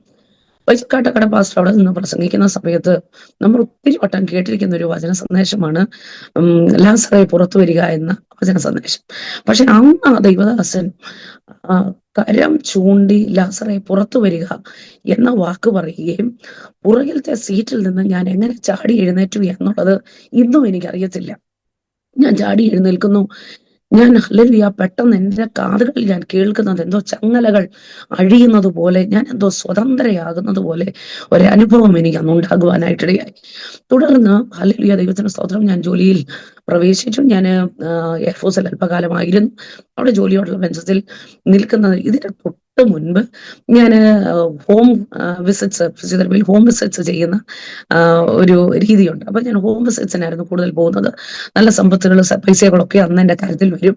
അതുകൊണ്ടാണ് ഞാൻ മുമ്പേ പറഞ്ഞത്, പൈസ കയ്യിലുണ്ട് എങ്കിൽ നമുക്ക് സന്തോഷമുണ്ട് എന്നൊക്കെ ചിന്തിച്ച ഒരു സമയം അബദ്ധത്തിന്റെ കാലഘട്ടമാണ് എന്ന് എനിക്ക് അന്ന് മനസ്സിലായി. നല്ല പൈസ ഉണ്ടായിരുന്ന ഒരു സമയമായിരുന്നത്. അങ്ങനെ ഈ ഹോം വിസിറ്റ്സ് ഒക്കെ ഞാൻ വിട്ട് ഞാൻ ജോലിയില്ലാതെ ഒരല്പസമയം ഇരുന്നു. അവിടെ വെച്ച് ദൈവത്തിന്റെ ആത്മാവിനെ തൊടാൻ തുടങ്ങി. ജോലിയില്ലാതെ ഇരിക്കുക, എനിക്ക് പോകാൻ എങ്ങും ഇടമില്ല. എന്നാ പിന്നെ ബൈബിൾ വായിക്കാൻ, കഥ വായിക്കുന്നത് പോലെ ഒരു സൈഡ് മുതൽ ഞാൻ വായിച്ചു തുടങ്ങി, ഉൽപ്പത്തി തൊട്ട്. അപ്പം വെറുതെ ഇരിക്കുകയാണല്ലോ, ജോലിയൊന്നുമില്ല. അപ്പൊ ഒറ്റ ദിവസം 10-9 അധ്യായങ്ങളൊക്കെ ഇങ്ങനെ ഇരുന്ന് വായിക്കും. അപ്പോൾ അബ്രഹാമിന്റെ ഈ കാലഘട്ടം കഴിഞ്ഞ് പിന്നെ എന്ത് പറ്റി, ഇത് പറ്റി, അങ്ങനെ ഒരു കഥ പോലെ വായിക്കാനായിട്ട് തുടങ്ങി. എനിക്ക് ചെറുപ്പത്തിൽ അല്പം ഈ പടം വരയ്ക്കുമായിരുന്നു. അപ്പോൾ സമാഗമന കൂടാരത്തിന്റെ ഭാഗത്ത് വന്നപ്പോൾ എനിക്കൊന്നും തോന്നി, അന്ന് ഒന്ന് വരച്ചു നോക്കാം, ഇതെന്താണെന്നൊന്ന് അറിയണമല്ലോ എന്ന് ആഗ്രഹിച്ചാണ് ഞാനൊരു ബൈബിൾ സ്റ്റഡി, അവിടെ മുതലാണ് ഇതൊന്ന് പഠിക്കണം, ബൈബിൾ ഒന്ന് പഠിക്കണം എന്നുള്ള ധാരണയിലേക്ക് എത്തുന്നത്. അങ്ങനെ ബൈബിൾ സ്റ്റഡിയിലേക്കൊക്കെ കയറി പഠിച്ചുകൊണ്ടിരിക്കുമ്പോൾ മഹാപുരോഹിതന്റെ വിഷയം വന്നപ്പോൾ എനിക്ക് മഹാപുരോഹിതന്റെ വസ്ത്രം എനിക്ക് എന്ത് ചെയ്താൽ നോക്കിയിട്ട് മനസ്സിലാവുന്നില്ല. അങ്ങനെ ഞാൻ ദൈവസന്നിധിയിൽ പ്രാർത്ഥിക്കുമ്പോൾ ഞാൻ ഒരു മഹാപുരോഹിതന്റെ വസ്ത്രം, ഒരു മഹാപുരോഹിതൻ എന്റെ റൂമിൽ നിൽക്കുന്നതായിട്ട് ഞാൻ കാണും. അങ്ങനെയാണ് ഞാൻ ദർശനങ്ങൾ കണ്ടു തുടങ്ങുന്നത്. അപ്പം ഇന്ന് എനിക്ക് സത്യത്തിൽ പറയാനുള്ളത്, നമ്മൾ ദൈവത്തിന്റെ വചനത്തോട് കൂടെ ഒന്ന് സഞ്ചരിക്കാൻ നമ്മൾ താല്പര്യപ്പെട്ടു തുടങ്ങിയാൽ, ദൈവത്തിന്റെ സ്തോത്രം, ദൈവത്തിന്റെ ആത്മാവ് നമ്മളെ ആഴങ്ങൾ മനസ്സിലാക്കും എന്നുള്ളത് അന്ന് മനസ്സിലായി. തുടർന്ന് ഞാൻ ഒരു ദിവസം രാത്രിയിൽ കിടക്കുമ്പോൾ ഞാനൊരു വീട്ടുപേര് കാണുന്നു. വീട്ടുപേര് കാണുകയും ആ വീടിനെ തുടർന്നുള്ള അവർ വീടിന്റെ സാഹചര്യങ്ങൾ എന്നെ കർത്താവ് കാണിക്കുക. അപ്പൊ ഞാൻ മറന്നു പോകാതിരിക്കാൻ ആ രാത്രി മുഴുവൻ ഈ വീട്ടുപേരെന്നെ ഓർമ്മപ്പെടുത്തുകയും ആ ഭവനത്തിന്റെ സാഹചര്യം എന്നെ കാണിക്കുകയും ചെയ്യുന്നു. രാവിലെ എഴുന്നേറ്റ് ഞാനിത് എഴുതിയിട്ടിട്ട് ഞാൻ എൻ്റെ അച്ചാച്ചൻ്റെ പപ്പായുടെ എൻ്റെ ഫാദർ ഇൻ ലോയെ വിളിച്ചിട്ട് ഇങ്ങനെ ഞാൻ ചോദിച്ചു, ഇങ്ങനെ ഒരു വീട്ടുപേരെന്നെ കർത്താവ് കാണിക്കുന്നുണ്ട്. എൻ്റെ മമ്മിയെ വിളിക്കുമ്പോൾ മമ്മിക്ക് അങ്ങനെ അറിയില്ല. പപ്പായെ വിളിക്കുമ്പോൾ പപ്പ പറഞ്ഞു, അതെ മോളെ, ഇങ്ങനെ ഒരു വീട്ടുകാരുണ്ട്. അവരെ വിളിച്ചാണ് ഞാൻ ഈ കണ്ട ദർശനം അവരോട് വിളിച്ചു പറയുവാനായിട്ടിടയായി. അപ്പൊ ഞാൻ കണ്ടതുപോലെ ഇങ്ങനെ ഒരു സംഭവം അവരുടെ ജീവിതത്തിൽ ഉണ്ടായി എന്ന് മനസ്സിലായി. തുടർന്ന് അപ്പൊ ദർശനങ്ങളിൽ കൂടെ ദൈവത്തിന്റെ ആത്മാവ് എന്നോട് ഇടപെട്ടുവാനിടയായി. തുടർന്ന് ഞാന് ബെതേൽ ചർച്ചില് ഉപവാസ പ്രാർത്ഥനയ്ക്കായിട്ടൊക്കെ കടന്നു പോകും, ചർച്ചിലെ മീറ്റിംഗ്സിന് കടന്നു പോകും. അവിടെ വെച്ച് ദൈവത്തിന്റെ ആത്മാവ് എന്നെ ഒരു ആന്റിയുടെ മുഖം കാണിക്കുവാനായിട്ടിടയായി. അപ്പൊ ആന്റിയുടെ മുഖം കണ്ടു. ഇതെന്താണ് കാര്യമെന്ന് എനിക്ക് അറിയത്തില്ല. 2 പേരാണ് ഈ ആന്റിയുമായി ബന്ധപ്പെട്ട് എന്നെ കർത്താവ് കാണിക്കുന്നത്. ഒന്ന് എന്നെ കാണിച്ചത് സാറ, 2 എന്നെ കാണിക്കുന്നത് എലിസബത്ത്. ഈ 2 പേരും എന്നെ കാണിച്ചു. ഉപവാസ പ്രാർത്ഥന കഴിഞ്ഞതിന് ശേഷം ഞാൻ ഈ ആന്റിയുടെ അടുക്കൽ ചെന്നിട്ട് ഞാൻ ആന്റിയുടെ അടുത്ത് സാറ ആന്റി എന്ന് വിളിച്ചിട്ട് ഈ ആന്റി എന്നെ നോക്കുന്നില്ല. എലിസബത്ത് ആന്റി എന്ന് വിളിച്ചിട്ടും ഈ ആന്റി എന്നെ നോക്കുന്നില്ല. അത് കഴിഞ്ഞിട്ട് ഞാൻ ചോദിച്ചു, ആന്റിയുടെ പേരെന്താ? ആന്റിയുടെ പേര് മറ്റൊന്ന്. അപ്പൊ ആന്റിയുടെ പേര് പറഞ്ഞു. അപ്പോ സാറേന്നോ എലിസബത്ത് എന്ന് പറയുന്ന ആരെങ്കിലും ആന്റിയുടെ വീട്ടിലുണ്ടോ എന്ന് ചോദിച്ചപ്പോൾ പറഞ്ഞു, അങ്ങനെ ആരുമില്ല എന്ന് പറഞ്ഞിട്ട് ഉടനെ ഈ ആന്റി എന്നോട് പറയുക, ബ്ലസ് മോളെ, നാളെ നമുക്ക് ഒരുമിച്ചൊന്ന് പ്രാർത്ഥിക്കാനിരിക്കണം. സത്യത്തിൽ പാസ്റ്റങ്ങളെ ആന്റി, ശരിക്കും പറഞ്ഞാൽ എനിക്ക് ഇറങ്ങി ഓടാൻ തോന്നി. എന്ന് പറഞ്ഞാൽ പേടി കൊണ്ട് നിൽക്കാൻ വയ്യ. ഇവരുമായിട്ട് ഞാൻ പ്രാർത്ഥിക്കാനിരുന്ന് ഞാൻ എന്നാ പറയാനാ, എനിക്കൊന്നും അറിയില്ല. ആകെ 2 പേര് മാത്രമേ അറിയത്തുള്ളൂ, സാറേന്നും അറിയാം, എലിസബത്തെന്നും അറിയാം. ഇത് കേട്ട് വെപ്രാളം പിടിച്ച് ഞാൻ വീട്ടിലെത്തി. നാളെ അപ്പം ഞാൻ തീരുമാനിച്ചു, നാളെ എന്തായാലും ഞാൻ മീറ്റിങ്ങിന് പോകുന്നില്ല. കാരണം പോയാലല്ലേ പ്രാർത്ഥിക്കേണ്ട വരുന്നുള്ളൂ, പ്രാർത്ഥിച്ചാലല്ലേ ഇവരെന്തെങ്കിലും കേൾക്കേണ്ട വരുന്നുള്ളൂ. അങ്ങനെയാണ് ഞാൻ പോകുന്നില്ല എന്ന ധാരണയിൽ ഞാൻ വീട്ടിൽ തന്നെ ഇരിക്കുക. രാവിലെ ഞാൻ എഴുന്നേറ്റ് ഇവിടെ ഇങ്ങനെ കിച്ചണിൽ നിന്ന് എന്തോ ചെയ്തുകൊണ്ടിരുന്നപ്പോൾ എന്നോട് ഞാൻ പറഞ്ഞു, കർത്താവേ, ഞാൻ പോകുന്നില്ല കേട്ടോ, എനിക്ക് പേടിയാ പോകാൻ, എനിക്കിതൊന്നും അറിയത്തുമില്ല. അപ്പൊ എന്നോട് ദൈവാത്മാവ് പറഞ്ഞു, മോളെ, സാറ ആരാ, എലിസബത്ത് ആരാ? സാറയും എലിസബത്തും തമ്മിലുള്ള ബന്ധം തന്നെ, അവര് തമ്മിൽ കോമൺ ആയിട്ടൊരു ഫീച്ചർ തന്നെ. അപ്പൊ ഞാൻ പറഞ്ഞു, കർത്താവേ, അവർക്ക് മക്കളില്ല. അപ്പൊ പറഞ്ഞു, അത് തന്നെയാണ് ഇവരുടെയും പ്രശ്നം. അങ്ങനെ ഞാന് എനിക്ക് വേണ്ടി പ്രാർത്ഥിക്കാനായിട്ടിടയായി. പ്രാർത്ഥിക്കുന്ന സമയത്ത് ഇതാണ് വിഷയമെന്ന് എന്നോട് കർത്താവ് പറയുവാനായിട്ട്, അങ്ങനെയാണ് പ്രവചന ശുശ്രൂഷയിലേക്ക് ആത്മാവ് കൊണ്ടുവരുന്നത്. അപ്പൊ ഇതിനോടുള്ള ബന്ധത്തിൽ ഈ സമയത്ത് ഞാൻ പറഞ്ഞല്ലോ, എനിക്ക് ജോലിയില്ല. അങ്ങനെ എയർഫോഴ്സിൽ കിട്ടുന്ന കാര്യങ്ങളൊക്കെ ഏറെ പറയേണ്ടതായിട്ടുണ്ട്. എയർഫോഴ്സിൽ എനിക്ക് ജോലി ചെയ്യാൻ ഭയങ്കര താല്പര്യമായിരുന്നു. അങ്ങനെ എയർഫോഴ്സിലേക്ക് ജോലി ചെയ്യാൻ കിട്ടുന്ന സാഹചര്യം എന്ന് പറയുമ്പോൾ, ഞാൻ മറ്റൊരു ജോലിയിൽ ഇരിക്കുമ്പോൾ കമാൻഡ് ഹോസ്പിറ്റലിൽ ജോലി ചെയ്യുന്ന ഒരു സാർ എന്നെ കണ്ടിട്ട് ചോദിച്ചു, കമാൻഡ് ഹോസ്പിറ്റലിൽ ജോലി ചെയ്യാൻ താല്പര്യമുണ്ട്? ഞാൻ പറഞ്ഞ താല്പര്യമുണ്ട്. അങ്ങനെ ആ സാറിന്റെ റെക്കമെൻഡേഷനിൽ കയറാമെന്ന് ഓർത്ത് ഉള്ള ജോലി ഞാൻ റിസൈൻ ചെയ്തിട്ട് കാത്തിരിക്കുക. അങ്ങനെയാണ് ഈ ജോലി ഇല്ലാതിരിക്കുന്ന ഈ സമയം. അങ്ങനെ എന്നെ അവിടെ ഇന്റർവ്യൂവിന് വിളിച്ചപ്പോ സോൾജേഴ്സ് ഒക്കെ അല്ലേ, അപ്പൊ എനിക്ക് പഠിപ്പിക്കുക, ഇൻസ്ട്രക്ടറായിട്ട് നിൽക്കുക. അവിടെ ചെന്ന് എനിക്ക് ആദ്യത്തെ ഇന്റർവ്യൂവിൽ എനിക്ക് കിട്ടിയില്ല. എനിക്ക് അങ്ങ് സങ്കടം വന്നു, ഉള്ള ജോലിയും പോയി, ഇതൊട്ട് കിട്ടിയില്ല. ഞാൻ എന്ത് ചെയ്തു, സത്യത്തിൽ ഒരു പൊട്ടിയെ പോലെ ഞാൻ ഈ കമാൻഡ് ഹോസ്പിറ്റലിന്റെ ചുറ്റിനും പോയി നടന്ന് പ്രാർത്ഥിക്കാൻ തുടങ്ങി. കർത്താവേ, എൻ്റെ ഒരു ആഗ്രഹമായിരുന്നു എനിക്കിവിടെ വേണമെന്നുള്ളത്. അങ്ങനെയാണെങ്കിൽ എനിക്കിവിടെ ഒന്ന് കിട്ടണം. പിന്നെയും ഇന്റർവ്യൂവിന് വന്ന അന്നത്തെ ഇന്റർവ്യൂവിന് ഒത്തിരി ആൾക്കാരുണ്ട്. പക്ഷെ രണ്ടാമത് വീണ്ടും ഇന്റർവ്യൂവിന് വിളിച്ചപ്പോ ശരിക്കും പറഞ്ഞാൽ ഞാൻ പ്രസംഗത്തിന്റെ ഇടയിലൊക്കെ ആൾക്കാരോട് ചോദിക്കാറുണ്ട്, എത്ര പേര് എന്റെ കൂടെ അന്ന് ഇന്റർവ്യൂവിന് വന്നെന്നറിയാമോ? അപ്പം പൊതുവെ ആൾക്കാർക്ക് ഒരു നമ്പർ പറയാൻ കാണുമല്ലോ, കാരണം എയർഫോഴ്സിലാ. പക്ഷെ അന്നത്തെ ഇന്റർവ്യൂവിന് ടേൺ അപ്പ് ചെയ്യാൻ ഞാൻ മാത്രമേ ഉണ്ടായിരുന്നുള്ളൂ. അപ്പൊ ഞാൻ എല്ലാവരോടും പറയുന്നൊരു കാര്യമുണ്ട്, ഈ കമാൻഡ് ഹോസ്പിറ്റലിൽ ചുറ്റി നടന്ന് പ്രാർത്ഥിക്കുക, പൊട്ടിയെ പോലെ പ്രാർത്ഥിക്കുന്ന കർത്താവ്, എനിക്കൊരു ജോലി വേണം. അപ്പോൾ ഒരുപക്ഷെ എൻ്റെ കർത്താവച്ചൻ എല്ലാവരോടും പറഞ്ഞതായിരിക്കും, എൻ്റെ ഒരു കൊച്ചുണ്ട്, അവള് മഹാപൊട്ടിയാ, അവൾക്കൊന്ന് ഇവിടെ ജോലിക്ക് കയറണമെന്നുണ്ട്, അതുകൊണ്ട് നിങ്ങൾ ആരും ഇന്റർവ്യൂവിന് കയറാൻ വരണ്ട, അവൾക്ക് ഞാൻ ഈ ജോലി കൊടുക്കട്ടെ എന്ന് ഓർത്തതായിരിക്കും. എനിക്ക് എന്തായാലും ആ ജോലി കിട്ടി. തുടർന്ന് ദൈവത്തിന്റെ ആത്മാവ് അവിടെ എന്നെ ഉപയോഗിച്ചു. പരിശുദ്ധാത്മാവിനോട് റിസൈൻ ചെയ്യാൻ പറഞ്ഞ് അങ്ങനെ ഞാൻ ആ ജോലി റിസൈൻ ചെയ്ത് ഞാൻ ഇറങ്ങി കഴിഞ്ഞ അല്പകാലം എനിക്ക് വീണ്ടും ജോലിയില്ല. ഇങ്ങനെ ഇരിക്കുന്ന സമയത്താണ് ബഥേലിൽ വീണ്ടും ഉപവാസ പ്രാർത്ഥനയ്ക്കായിട്ട് ഞാൻ ഇരിക്കുക. അപ്പൊ എന്റെ ഉപവാസ പ്രാർത്ഥനയിൽ എന്റെ ആഗ്രഹം എന്താണെന്ന് ചോദിച്ചാൽ, എനിക്ക് ഒരു ജോലി വേണമെന്നുള്ള ആശയിൽ ഞാൻ ഇരിക്കുന്നു. 2ാമത്തെ ദിവസമായപ്പോ പരിശുദ്ധാത്മാവിനോട് പറയുന്നു, ആ ജോലിക്ക് വേണ്ടി നീ പ്രാർത്ഥിക്കേണ്ട കാര്യമില്ല. പിന്നെ ഞാൻ ഓർത്ത്, കർത്താവേ, ഞാൻ എന്തോ ചെയ്യും, ജോലിക്കല്ലാതെ പിന്നെ ഞാൻ എന്തിനു വേണ്ടിയാ പ്രാർത്ഥിക്കുന്നത്? അപ്പൊ ഞാൻ പറഞ്ഞല്ലോ, ഏറെ സമയം എനിക്ക് ജോലി ഇല്ലാതിരിക്കുക. അപ്പോ വിവാഹം കഴിഞ്ഞു, ഈ വീട്ടുകാരെ ആശ്രയിക്കാൻ പറ്റത്തില്ല, ഞാൻ വീട്ടുകാരോട് പൈസ ചോദിക്കത്തില്ല. എനിക്ക് എൻ്റെ സത്യം പറഞ്ഞാൽ അന്നത്തെ ഒരു അനുഭവം എന്ന് പറഞ്ഞാൽ എൻ്റെ ഡ്രസ്സ് വരെ അവിടെ ഇവിടെയൊക്കെ കീറിയിരിക്കുന്ന അനുഭവങ്ങൾ. ഞാൻ അങ്ങനെ പറയാനായിട്ട് കാര്യം, എൻ്റെ ദൈവം എന്നെ ക്ഷേമമായിട്ട് നടത്തുന്നു. പക്ഷെ അന്ന് ഈ ഒരു സാഹചര്യത്തിൽ നിൽക്കുമ്പോൾ എനിക്ക് ജോലി അത്യന്താപേക്ഷിതമാണ്. പക്ഷെ എനിക്ക് അങ്ങനെ ഒരു ജോലി എനിക്ക് കിട്ടുന്നില്ല. ആം, എനിക്കൊരു ജോലി ആവശ്യം. അപ്പൊ എന്നോട് ദൈവം പറഞ്ഞത്, നീ ഫോൺ ഓഫ് ചെയ്ത് ദൈവസന്നിധിയിൽ കയറിയിരിക്കണം. ആ ഉപവാസ പ്രാർത്ഥനയിലാണ് ദൈവം എന്നെ കൃപാവരങ്ങളാൽ നിറയ്ക്കുന്നത്. അപ്പൊ എനിക്ക് മനസ്സിലായി, ഈ ലോകത്തിലെ ജോലി അല്ലെങ്കിൽ ഈ ലോകത്തിലെ സമ്പത്ത്, ഈ ലോകത്തിൽ നമ്മൾ കാണുന്ന നന്മകൾ ഇതിനു വേണ്ടിയല്ല. ശരിക്കും പറഞ്ഞാൽ കർത്താവ് നമ്മളെ കൊണ്ട് കൂടുതലായി ആഗ്രഹിക്കുന്നത്, നമ്മൾ മുൻപേ ദൈവത്തിന്റെ രാജ്യവും നീതി അന്വേഷിക്കുകയാണെങ്കിൽ ബാക്കിയുള്ള കാര്യങ്ങൾ ദൈവം നമുക്ക് വേണ്ടി ചെയ്തു തരുമെന്ന് എനിക്ക് അന്ന് മനസ്സിലാകുവാനായിട്ട് ഇടയായി. ആകട്ടെ, മുമ്പോട്ട് പോകുവാനായിട്ട് താല്പര്യപ്പെടുന്നു. തുടർന്ന് 19ാമത്തെ ദിവസമായപ്പോൾ ദൈവത്തിന്റെ ആത്മാവ് എന്നോട് പറഞ്ഞു, നീ നിന്റെ മെയിൽ എടുത്ത് നോക്കണം. മെയിൽ എടുത്ത് നോക്കിയപ്പം ഇങ്ങനെ ഒരു ജോബ് വേക്കൻസി വന്ന് നിൽക്കുകയാ. അപ്പോ എന്നോട് പരിശുദ്ധാത്മാവ് പറഞ്ഞു, നീ അവിടേക്ക് വിളിച്ചിട്ട് നീ പറയണം, തിങ്കളാഴ്ച എനിക്ക് ഇന്റർവ്യൂവിന് വരാൻ പറ്റത്തുള്ളൂ, ഓക്കെ ആണോ എന്ന് ചോദിക്കാൻ പറഞ്ഞതിനെ തുടർന്ന് ഞാൻ അവരെ വിളിച്ച് ചോദിച്ചു, ഇങ്ങനെ ഓക്കെ ആണോ? സാർ പറഞ്ഞു, ഒരു കുഴപ്പമില്ല, തിങ്കളാഴ്ച വരാം. അപ്പൊ 21 ദിവസം നമ്മുടെ ഉപവാസ പ്രാർത്ഥന കഴിയും. തിങ്കളാഴ്ച അവിടെ ചെന്ന് ഇന്റർവ്യൂ അറ്റൻഡ് ചെയ്യുന്നു. പഠിപ്പിക്കാനായിട്ടാണ് പോയത്. അന്ന് തന്നെ എനിക്ക് ജോലി കിട്ടി. തുടർന്ന് ഞാൻ അവിടെ ജോയിൻ ചെയ്യുന്ന ഒരു ലെക്ചർ പോസ്റ്റിൽ ജോയിൻ ചെയ്തു. എൻ്റെ കൂടെ ജോലി ചെയ്യുന്നവരൊക്കെ 8 വർഷം HOD ആയിട്ട് ജോലി ചെയ്യുന്നവരും എന്നെക്കാൾ ഒരുപാട് സീനിയർ ആയിട്ട് നിൽക്കുന്ന ആളുകളുടെ നടുവിലാണ് ഞാനൊരു ചെറിയ എക്സ്പീരിയൻസുമായിട്ടൊക്കെ ഞാൻ പോയിരിക്കുന്നത്. അവിടെ നിൽക്കുന്ന സമയത്ത് വീണ്ടും കർത്താവിന് എന്നോട് കരുണ തോന്നി എന്ന് വേണം പറയാൻ. ഒറ്റ വർഷമായില്ല ആകുന്നതിന് മുന്നമേ HOD പോസ്റ്റ് തന്നെ 8 വർഷം അലങ്കരിച്ചു വരും. അപ്പോൾ തന്നെ ഒരുപാട് വർഷത്തെ എക്സ്പീരിയൻസ് ഉണ്ടായിരുന്ന ആളുകളുടെ മുൻപിൽ വെച്ചാണ് ദൈവം എനിക്ക് വൈസ് പ്രിൻസിപ്പൽ പോസ്റ്റിലേക്ക് കർത്താവ് എന്നെ കയറ്റി വിടുന്നത്. അപ്പൊ എനിക്ക് മൊത്തം കൂടെ എനിക്ക് തോന്നുന്നു ഒരു 1.5-3 പഠിപ്പിക്കുന്നതിന്റെ 1.5 വർഷവും അല്ലാതെ ഒരു 3 വർഷത്തെ എക്സ്പീരിയൻസ് എനിക്ക് മുഴുവനായിട്ടുള്ളൂ. അപ്പൊ എന്നെ കർത്താവ് അങ്ങനെ ഒരു പോസ്റ്റിലേക്ക് കയറ്റി. ദൈവത്തിന്റെ ആത്മാവ് അവിടെ ഒരു മീറ്റിംഗ് കണ്ടക്ട് ചെയ്യണമെന്ന് പറഞ്ഞു. അങ്ങനെ കുഞ്ഞുങ്ങളെയൊക്കെ കൂട്ടി വരുത്തി സ്റ്റുഡൻസും ടീച്ചേഴ്സുമായിട്ടൊക്കെ ഇൻവോൾവ് ചെയ്ത് അങ്ങനെ ആ കോളേജിൽ ഒരു പ്രെയർ ഗ്രൂപ്പ് സ്റ്റാർട്ട് ചെയ്യാനായിട്ട് ദൈവം ഭാഗ്യം തന്നു. അങ്ങനെ ഭാഗ്യം തന്നതിന് ശേഷം കർത്താവ് എന്നോട് പറയുകയാണ്, ജോലി റിസൈൻ ചെയ്യണം എന്ന് പറയുന്ന ഒരു സാഹചര്യം. അപ്പോൾ വൈസ് പ്രിൻസിപ്പൽ പോസ്റ്റിലേക്ക് കടന്നു വരുന്ന ഇതേ സമയം അച്ഛന് സോഹാറിലേക്ക് ഒരു ജോലി വരിക, റിസൈൻ ചെയ്യുന്നതിന് മുൻപിലായിട്ട്, അതായത് അതെ മുൻപിലായിട്ട് ഒരു ജോലി സോഹാറിലേക്ക്. അപ്പോൾ ദൈവത്തിന്റെ ആത്മാവ് എന്നെ കാണിച്ചു, സോഹാർ എന്ന് പറയുന്ന സ്ഥലം ഓപ്പൺ ആയി വരും. അങ്ങനെ ഒരു 3ാമത്തെ ദിവസം അച്ഛന് സോഹാറിൽ നിന്നൊരു ഇന്റർവ്യൂ വന്നു. ജോലിയെല്ലാം അച്ഛൻ്റെ വിട്ട് അച്ഛൻ 1 വർഷത്തോളം ജോലിയില്ലാതെ നിൽക്കുക. കാരണം ഇന്റർവ്യൂ ചെയ്ത ആളുകളെല്ലാം അവിടുന്ന് റിസൈൻ ചെയ്തു. സോഹാറിലേക്ക് പോകാനുള്ള വഴികളുമില്ല. ഇങ്ങനെ നിൽക്കുന്ന സാഹചര്യം. ഞങ്ങൾക്ക് 2 വർഷം മക്കളില്ല. ഞാൻ ഇതെല്ലാം പറയാൻ വന്നത് ഒരു കാര്യമായിട്ട് കണക്ട് ചെയ്യാൻ വേണ്ടിയ. മക്കളില്ല, ചുരുക്കത്തില് അച്ഛന് ജോലിയില്ല. ഞങ്ങൾ 2 പേരും ബാംഗ്ലൂരിന്റെ പട്ടണത്തിൽ. ഞാനിപ്പോൾ വൈസ് പ്രിൻസിപ്പൽ പോസ്റ്റിലേക്ക് കയറിയിട്ടില്ല. ലെക്ചർ പോസ്റ്റ് എനിക്ക് തോന്നുന്നു ഒരു 10-12 രൂപ മാത്രമേ എനിക്ക് ശമ്പളം കിട്ടുന്ന ഒരു സമയം.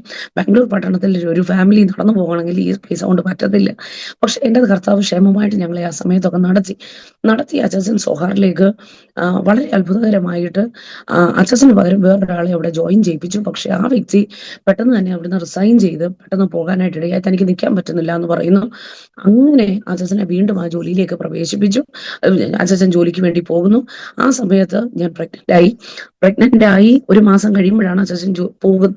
ചുരുക്കത്തിൽ ഞങ്ങളുടെ പെൻഡിങ് ആയി കിടന്ന വിഷയങ്ങൾ മുഴുവൻ. അപ്പൊ ആളുകളൊക്കെ എന്നോട് ചോദിക്കുമായിരുന്നു, നിങ്ങൾ പലർക്കും വേണ്ടി പ്രാർത്ഥിക്കുന്നുണ്ട്, പക്ഷെ നിങ്ങളുടെ ജീവിതത്തിൽ എന്തുകൊണ്ട് വിടുതലില്ല എന്ന് പറഞ്ഞാൽ ഭർത്താവിന് ജോലി കിട്ടുന്നില്ല, എന്നെ സംബന്ധിച്ച് ഞങ്ങളെ സംബന്ധിച്ച് കുഞ്ഞുങ്ങളില്ല, നിങ്ങളുടെ വിഷയത്തിന്റെ അകത്ത് നീക്കുപോക്കില്ല. അപ്പോ ദൈവസന്നിധിയിൽ പ്രാർത്ഥിക്കുമ്പോൾ അച്ഛന് പോകാനുള്ള സമയവും കുഞ്ഞുങ്ങൾ ആകുന്നതും എനിക്ക് അപ്പോൾ തന്നെ വൈസ് പ്രിൻസിപ്പൽ പോസ്റ്റിലേക്ക് കയറി വരുന്നതും എല്ലാം എനിക്ക് തോന്നുന്നു ഒരു 2 ആഴ്ചക്കകം ഇതെല്ലാം കൂടി ഓപ്പൺ ആയി തീരുക. ഇതെല്ലാം കൂടെ റെഡിയായി. അങ്ങനെ അച്ഛൻ പോയി. തുടർന്ന് എൻ്റെ ഡെലിവറിയോടുള്ള ബന്ധത്തിൽ ഞാൻ നാട്ടിലേക്ക് കടന്നു വന്നു. അപ്പോൾ തിരിച്ചെന്തായാലും പ്രിൻസിപ്പൽ പോസ്റ്റ് എനിക്കൊരു ഓപ്പൺ ആയി വന്ന് നിൽക്കുന്നു. തിരിച്ചെന്തായാലും ഞാൻ പ്രിൻസിപ്പൽ പോസ്റ്റിലേക്ക് കയറും എന്നുള്ള ധാരണയിൽ ഞാൻ നിൽക്കുകയാണ്. അങ്ങനെ ഞാൻ നാട്ടിലേക്ക് കടന്നു വരുന്ന സമയത്താണ് ദൈവത്തിന്റെ ആത്മാവ് ലാസ്റ്റ് ട്രൈമസ്റ്റർ, എനിക്ക് തോന്നുന്നു 8ാമത്തെ മാസം ഞാൻ പ്രഗ്നന്റ് ആയിരിക്കുന്ന സമയത്ത് ദൈവത്തിന്റെ ആത്മാവിനോട് പറഞ്ഞു മേരിക്കോ ഒരു ആന്റിയെ പോയി കാണണം. അങ്ങനെ മേരിക്കോ ഒരു ആന്റിയെ പോയി കാണണം എന്ന് പറഞ്ഞ സമയത്ത് എനിക്ക് ബി പി ഒക്കെ നല്ല ഹൈ ആയിട്ട് നിൽക്കുന്ന ഒരു സമയം. അപ്പം ഞാൻ അന്ന് പോയില്ല. ഡെലിവറി ആയി 1 മാസം കഴിഞ്ഞപ്പോൾ ദൈവത്തിന്റെ ആത്മാവ് വീണ്ടും എന്നോട് മൂന്നാമതായിട്ട് ആവർത്തിച്ച് പറഞ്ഞു മേരിക്കോ ഒരു ആന്റിയെ പോയി കാണണം. അങ്ങനെ മേരിക്കോ ഒരു ആന്റി അന്ന് താൻ കിടക്കയില്ല. ആ സമയത്ത് ഞാൻ അവിടെ കടന്നു ചെല്ലുന്നു. 2:30 മണിയായി അവിടെ ചെല്ലുന്നു. 4 മണി വരെ ആന്റിയുടെ അടുക്കൽ നിൽക്കുക. സത്യം പറഞ്ഞാൽ കർത്താവ് എന്തിനാണ് എന്നെ പറഞ്ഞു വിട്ടതെന്ന് എനിക്ക് ഒരു ധാരണയില്ല. ദൈവത്തിന്റെ ആത്മാവ് പറഞ്ഞതുകൊണ്ട് ഞങ്ങൾ അവിടെ പോയി. 4 മണിക്ക് ഞങ്ങളുടെ വീട്ടിലൊരു ദൈവദാസൻ വരുമെന്നും പറഞ്ഞു. അപ്പൊ ആന്റിയെ ശുശ്രൂഷിക്കുവാനായിട്ട് നിന്ന വേറെ 2 ആന്റിമാർ അവിടെ ഉണ്ട്. ആന്റിമാര് പറഞ്ഞു, കൊച്ചമ്മേ, 1 മാസം പ്രായമുള്ള ഒരു കൊച്ചു കുഞ്ഞിനെ കൊണ്ട് ഈ കൊച്ചു വന്ന് നിൽക്കാൻ തുടങ്ങിയിട്ട് ഇത്ര നേരമായില്ലേ, കൊച്ചമ്മയെ ഒന്ന് പ്രാർത്ഥിച്ചു വിടാൻ പറഞ്ഞപ്പോ എനിക്ക് അമ്മച്ചിയെ സംബന്ധിച്ച് എന്നെ ഒരുപാട് ടച്ച് ചെയ്തൊരു വിഷയം അമ്മച്ചി പറഞ്ഞ നല്ല ദൃഢതയുള്ള ഒരു വാക്കം. അമ്മച്ചി പറഞ്ഞു, എന്നോട് ദൈവാത്മാവ് പറയാതെ ഞാൻ പ്രാർത്ഥിക്കത്തില്ല. ഞാൻ ഓർത്തു, മനുഷ്യ സഹജം മാനുഷികമായി ഒരു വ്യക്തി ഡെലിവറി കഴിഞ്ഞു 1 മാസം ആയി ഒരു കൈക്കുഞ്ഞിനെ കൊണ്ട് വന്ന് നിൽക്കുമ്പോൾ ചുമ്മാതാണെങ്കിലും എൻ്റെ സ്വഭാവം വെച്ച് ഞാൻ പ്രാർത്ഥിച്ചുള്ളൂ. പക്ഷേ അമ്മച്ചി ആ സമയത്ത് വരെ ഒരു ദൈവ ശബ്ദത്തിന് വേണ്ടി കാതോർത്ത് അതിനു വേണ്ടി സ്ട്രിക്റ്റ് ആയിട്ട് നിൽക്കുന്ന ഒരു അമ്മച്ചി. അപ്പോ അമ്മച്ചി എന്നോട് സംസാരിച്ചു. അമ്മച്ചി അവിടെ തിരിഞ്ഞു കിടക്കുകയാണ്. 2:30 മുതൽ 4 അത്ര അമ്മച്ചിക്ക് തിരിഞ്ഞു കിടക്കുന്ന അമ്മച്ചിയുടെ ശാരീരിക ബലഹീനം കൊണ്ട് മാത്രം 2 തൊട്ട് 4 മണി വരെ അമ്മച്ചി എന്നോട് പറയുന്നത് ജോർജ് കോവൂര് പാസ്റ്റർ ഹൈഡ്രോസെഫാലസ് ആയിരുന്നു, അങ്ങനെ ഇത്ര മണിക്കൂർ മാത്രം പറഞ്ഞിരുന്ന ഒരു വ്യക്തിയായിരുന്നു, അവിടെ നിന്നാണ് ദൈവം അമ്മച്ചിക്ക് ആ മകനെ നൽകിയത് എന്നുള്ള കാര്യമാണ് ഈ 2:30 മുതൽ 4 മണി വരെയുള്ള കാര്യങ്ങൾ പറയുന്നത്. അപ്പം കൂടെ സഹായിക്കാനായിട്ട് നിൽക്കുന്ന ആന്റിമാര് വെളിയിലേക്ക് ഇറങ്ങിപ്പോകുന്നു. എന്റെ മമ്മിയും ഇറങ്ങിപ്പോയി വെളിയിൽ വെയിറ്റ് ചെയ്യുക. കാരണം 4 മണിയാകുമ്പോൾ ഗസ്റ്റ് വരും. എന്ത് ചെയ്യണമെന്ന് അറിയുന്നില്ല. എനിക്ക് ഇറങ്ങിപ്പോകാൻ പറ്റുന്നില്ല. കർത്താവ് പറഞ്ഞിട്ട് ഞാൻ ഇവിടെ വന്ന് നിൽക്കുക. എന്തായാലും കർത്താവ് പറഞ്ഞില്ലേ എന്ന് ഓർത്ത് ഞാൻ അവിടെ നിൽക്കുന്നു. ഇവരെല്ലാം ഇറങ്ങി പോകുന്നത് അമ്മച്ചി കാണുന്നില്ല. അമ്മച്ചി അങ്ങോട്ട് തിരിഞ്ഞു കിടക്കുക. ഭിത്തിയോട് ഫേസ് ചെയ്താ കിടക്കുന്നു. അങ്ങോട്ട് ചരിഞ്ഞു കിടക്കുന്നു. ഇവരെ ഇറങ്ങിയതൊന്നും അമ്മച്ചി കണ്ടിട്ടില്ല. ഒരു മിനിറ്റ് എടുത്തോന്ന് എനിക്ക് അറിയത്തില്ല. ഇതുവരെ കിടന്ന അമ്മച്ചിയല്ല. എന്റെ നേരെ അമ്മച്ചിയുടെ ഒരു കരം ഉയർന്ന് എന്റെ നേരെ ആ കൈ നിവർത്തുക. അമ്മച്ചിയുടെ പ്രവചന ശബ്ദങ്ങളൊക്കെ നമുക്ക് നന്നായി അറിയാമല്ലോ. അപ്പൊ അമ്മച്ചി എന്റെ നേരെ കൈ നീട്ടുന്നു, ഉയർത്തി പറയുന്നു, നിന്റെ മേൽ ദൈവത്തിന്റെ ആത്മാവ് ഇറങ്ങുന്നു. സത്യം പറഞ്ഞ പാസ്റ്റങ്ങളെ, ആന്റി, ഞാൻ പരിശുദ്ധാത്മാവെന്ന് കേട്ടിട്ടുണ്ട്, ഞാൻ അന്യഭാഷയിൽ സംസാരിക്കുന്നുണ്ട്, അല്പമായി പ്രവചിച്ചിട്ടുണ്ട്. പക്ഷെ ആ സാന്നിധ്യം, പരിശുദ്ധാത്മാവിന്റെ ശക്തി എന്താ, നിറവെന്ന എന്നൊക്കെ ഞാൻ ആഴത്തിൽ അറിഞ്ഞ കോവൂരെ വീട്, അമ്മച്ചിയുടെ മുറി എനിക്ക് മറക്കാൻ പറ്റില്ല. എന്റെ മുട്ട് കിടന്ന് ഇടിക്കാൻ തുടങ്ങി. എനിക്ക് നിൽക്കാൻ ത്രാണിയില്ല. ശരിക്കും പറഞ്ഞാൽ മറുമലയിൽ യാക്കോബിനെയും യോഹന്നാനെയും പത്രോസിനെയും കൊണ്ട് കർത്താവ് കയറ്റിയ ഒരു അനുഭവം എനിക്ക് അവിടെ ഉണ്ടാകുക. നിന്റെ മേൽ ദൈവത്തിന്റെ ആത്മാവ് ഇറങ്ങുന്നു എന്ന് പറഞ്ഞുകൊണ്ട് അമ്മച്ചി പ്രവചനാത്മാവിൽ പ്രവചിക്കാൻ തുടങ്ങി. നിന്റെ മേലും നിന്റെ കുഞ്ഞിന്റെ മേലും ദൈവത്തിന്റെ ആത്മാവ് ഇറങ്ങുക, നിങ്ങൾ രണ്ടുപേരും കർത്താവിന്റെ നാമത്തിന് വേണ്ടി അത്യധ്വാനം ചെയ്യും എന്നിങ്ങനെ ഏറെ നിമിഷം. അപ്പോ എന്തായി എന്ന് അറിയാൻ വേണ്ടി എന്റെ മമ്മി ഇടയ്ക്ക് റൂമിലേക്ക് ഒന്ന് കയറി വന്നു. ഒരു കാലെടുത്ത് വെച്ചു. അമ്മച്ചി ഇതിനാൽ ഒന്നും കണ്ടില്ല. അമ്മച്ചി വീണ്ടും പറയുക, ഹൈഡ്രോസെഫാലസ് ആയിരുന്നു ജോർജ് കോവൂരിന്, അവിടെ നിന്നാണ് കർത്താവ് വിടുവിച്ചേ. അപ്പൊ മമ്മി ഇത് കേട്ട് മമ്മി വീണ്ടും ഇറങ്ങിപ്പോയതും അമ്മച്ചി കാണുന്നില്ല. വീണ്ടും അമ്മച്ചി പ്രവചനാത്മാവിൽ തുടർന്ന്. അപ്പോഴും എന്റെ ഉള്ളിൽ എനിക്ക് ജോലിക്ക് പോകണം എന്നുള്ള ധാരണ എനിക്കുണ്ട്. എങ്കിലും ദൈവത്തിന്റെ ആത്മാവ് എന്നോട് വ്യക്തമായി പറഞ്ഞു, നീ പോയി റെസിഗ്നേഷൻ എഴുതി കൊടുക്കണം. ഇനി മേലാൽ നിന്റെ മുൻപിൽ ഒരു ജോലിയില്ല, നീ കർത്താവിന്റെ വയലിൽ അധ്വാനിക്കും, നിന്റെ തോളിൽ ഞാൻ എന്റെ പെട്ടകം വെക്കുകയാണ്. തുടർന്ന് രണ്ടും കൽപ്പിച്ച് കർത്താവിന് വേണ്ടി ജോലി റിസൈൻ ചെയ്ത് ഞാൻ ഇറങ്ങിത്തിരിക്കുകയായിരുന്നു. അങ്ങനെ കർത്താവിന്റെ നാമത്തിന് വേണ്ടി ഇറങ്ങി. തുടർന്ന് അച്ഛൻ, ഞാൻ പറഞ്ഞല്ലോ, സോഹാറിലായിരുന്നു. അവിടെ ചെന്നു. ആദ്യത്തെ 1 വർഷം സത്യം പറഞ്ഞാൽ ഞാൻ വെറുതെ ഇരിക്കുന്ന 1 വർഷം. നാട്ടിൽ ഒന്നുമല്ലെങ്കിൽ ട്രാക്ട് കൊടുക്കാനായിട്ടെങ്കിലും പോകാം. അവിടെ ചെന്നിട്ട് എനിക്ക് എന്ത് ചെയ്യണമെന്ന് അറിയത്തില്ല. ഈ കുഞ്ഞുമായി ഞാൻ റൂമിലായിരിക്കുക. ഞാൻ ഒരുപാട് വട്ടം പറഞ്ഞു, കർത്താവ് എന്നെ ഇവിടെ നിന്ന് പറഞ്ഞയക്കുക. ഞാനിവിടെ വന്നു, ഞാൻ മടുത്തു. ഇനി എനിക്കൊണ്ട് പറ്റത്തില്ല.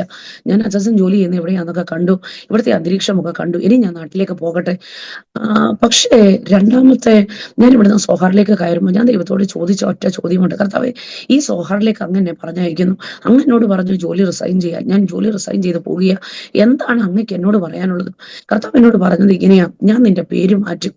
2 വർഷം നീ അവിടെ കാണും. തുടർന്ന് നീ നാട്ടിലേക്ക് കടന്നു വരും. അവിടെ ഞാൻ ചെല്ലുന്നു.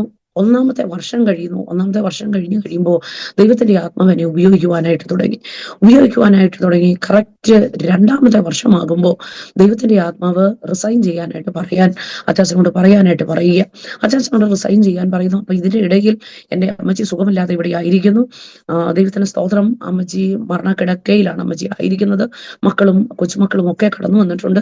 അങ്ങനെ ഇരിക്കുന്ന സമയത്ത് ഞാൻ നാട്ടിലേക്ക് കടന്നു വരുവാനായിട്ട് താല്പര്യപ്പെട്ടിരിക്കുമ്പോൾ ഞങ്ങളുടെ ചർച്ചിലെ സോഹാറിലെ കർത്താവിന്റെ ദാസൻ പാസ്റ്റർ റെനി തങ്കച്ചൻ അവர்கள் എൻ്റെ അടുത്ത് ഇങ്ങനെ പറയുവാനായിട്ട് ഇടയായി, ബ്ലസ്സി ഇങ്ങനെ ഒരു മീറ്റിംഗ് ഉണ്ട്, നീ ഒന്ന് സിസ്റ്റർ ഒന്ന് മെസ്സേജ് എടുക്കാൻ പറ്റില്ല, നന്നായിരുന്നു.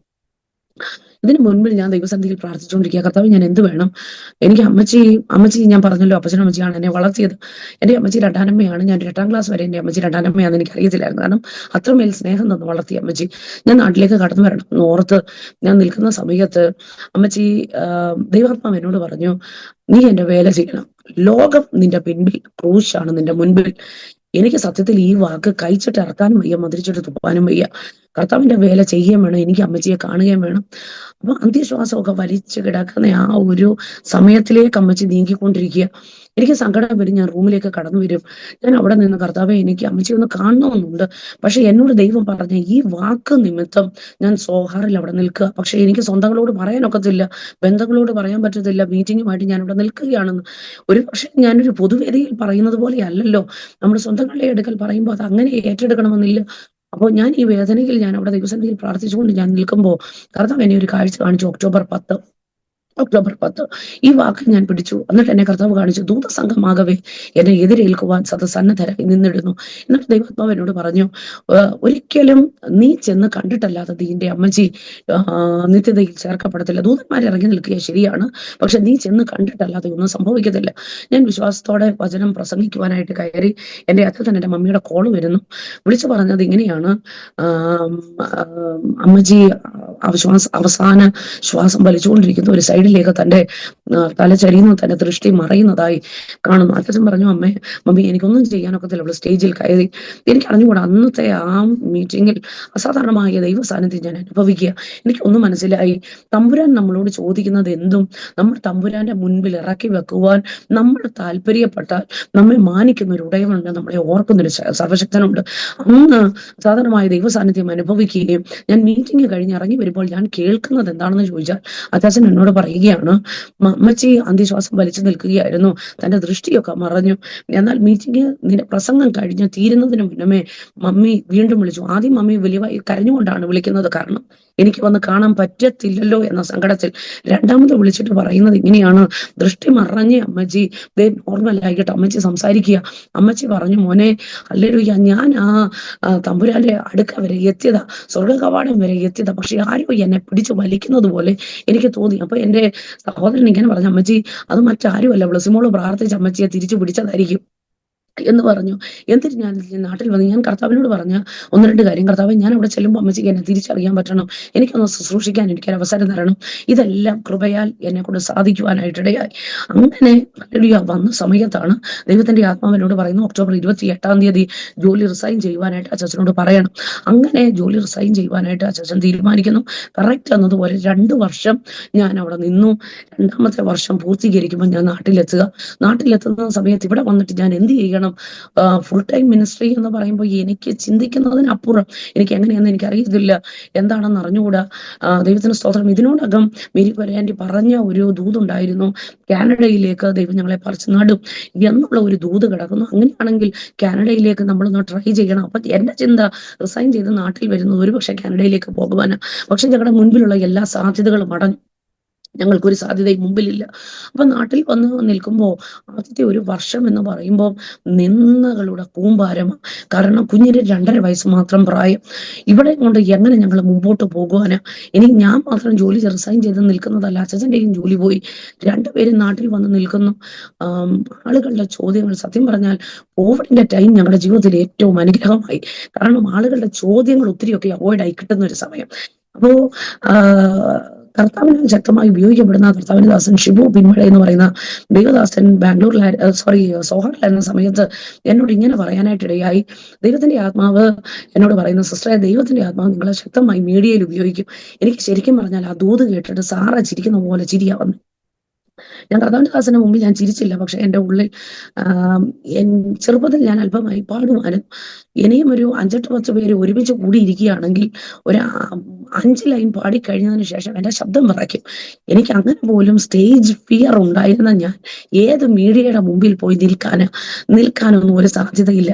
അങ്ങനെയാണ് ശരിക്കും പറഞ്ഞാൽ ഈ സൂം മീറ്റിംഗ് തുടങ്ങുന്ന സമയം, ഈ കോവിഡിന്റെ ടൈമില്. അപ്പോ ഈ വേദനയുടെ സമയത്ത് ദൈവത്തിന്റെ ആത്മാവിനോട് പറഞ്ഞു, നീ ആയിരിക്കുകയല്ല നിന്റെ അഡ്രസ്സ് കൊടുക്കുന്ന, നീ ആയിട്ട് കൊടുക്കാൻ പാടില്ല. ആർക്കും നിന്റെ അഡ്രസ്സ് കൊടുക്കാൻ പാടില്ല.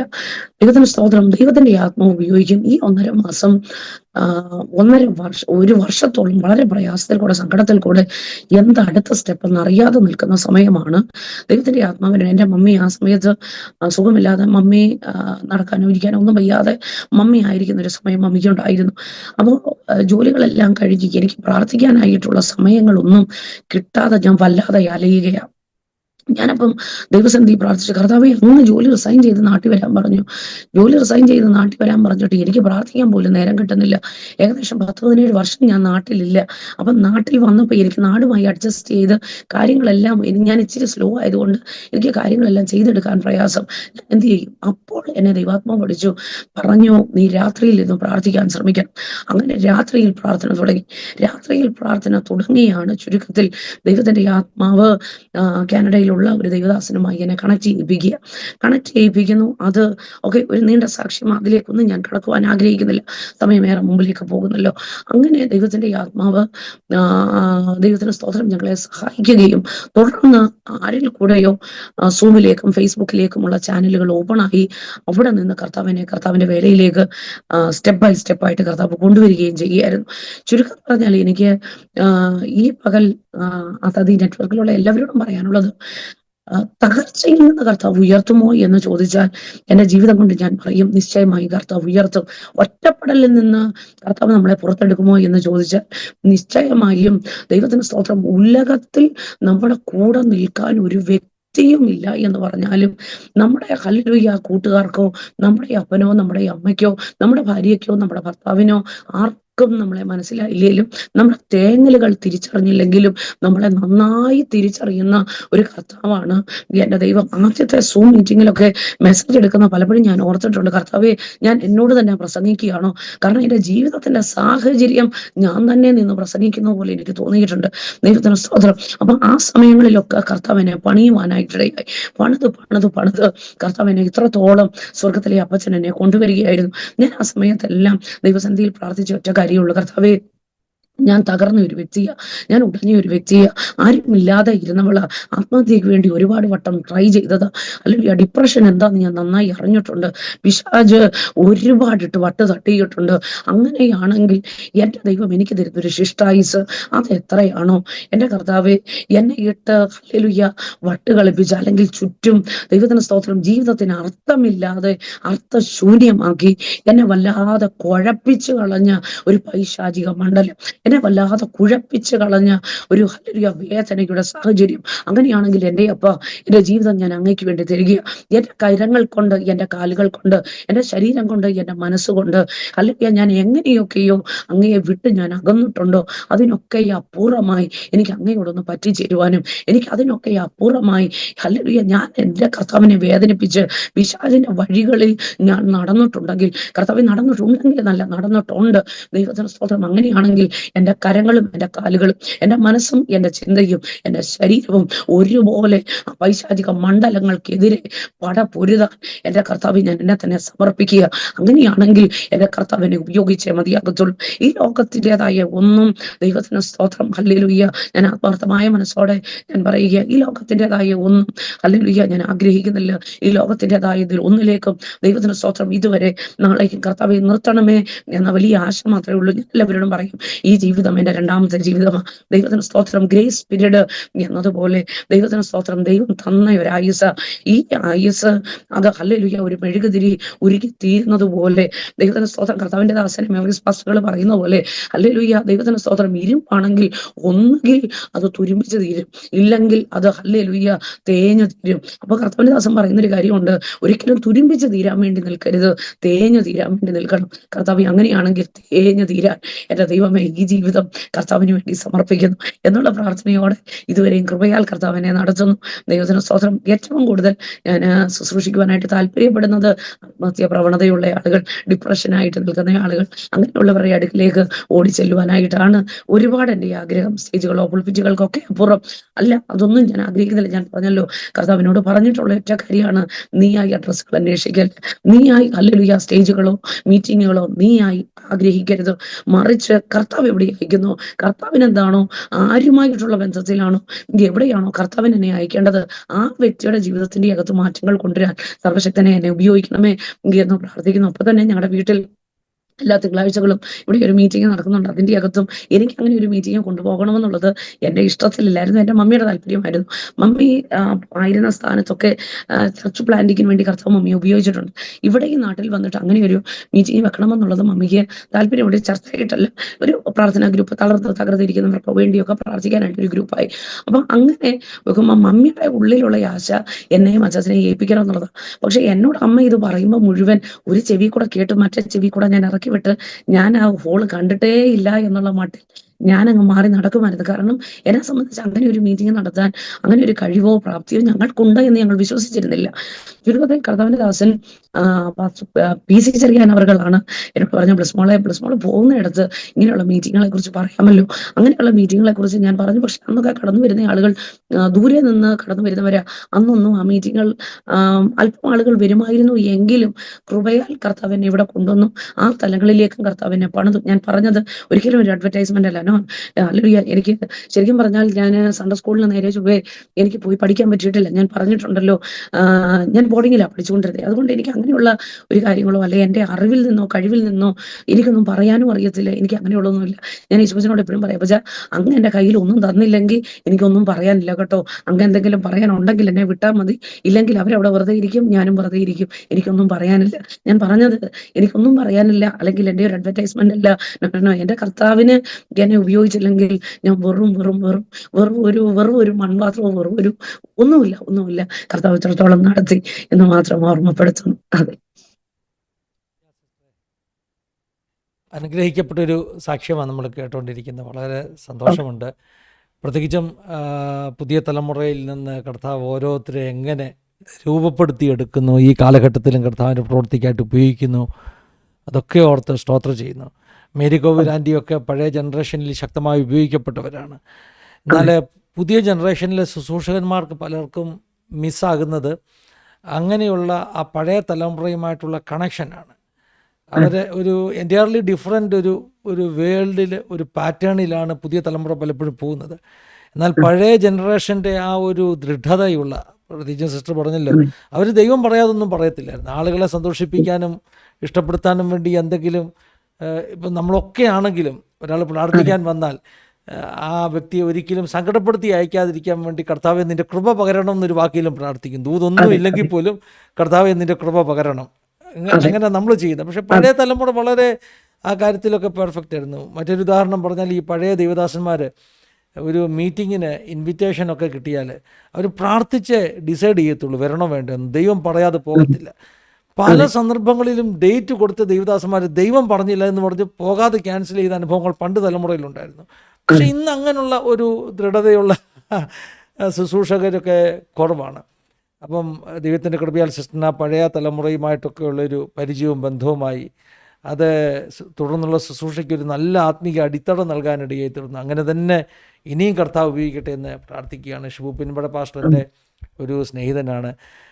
എനിക്ക് തോന്നുന്നു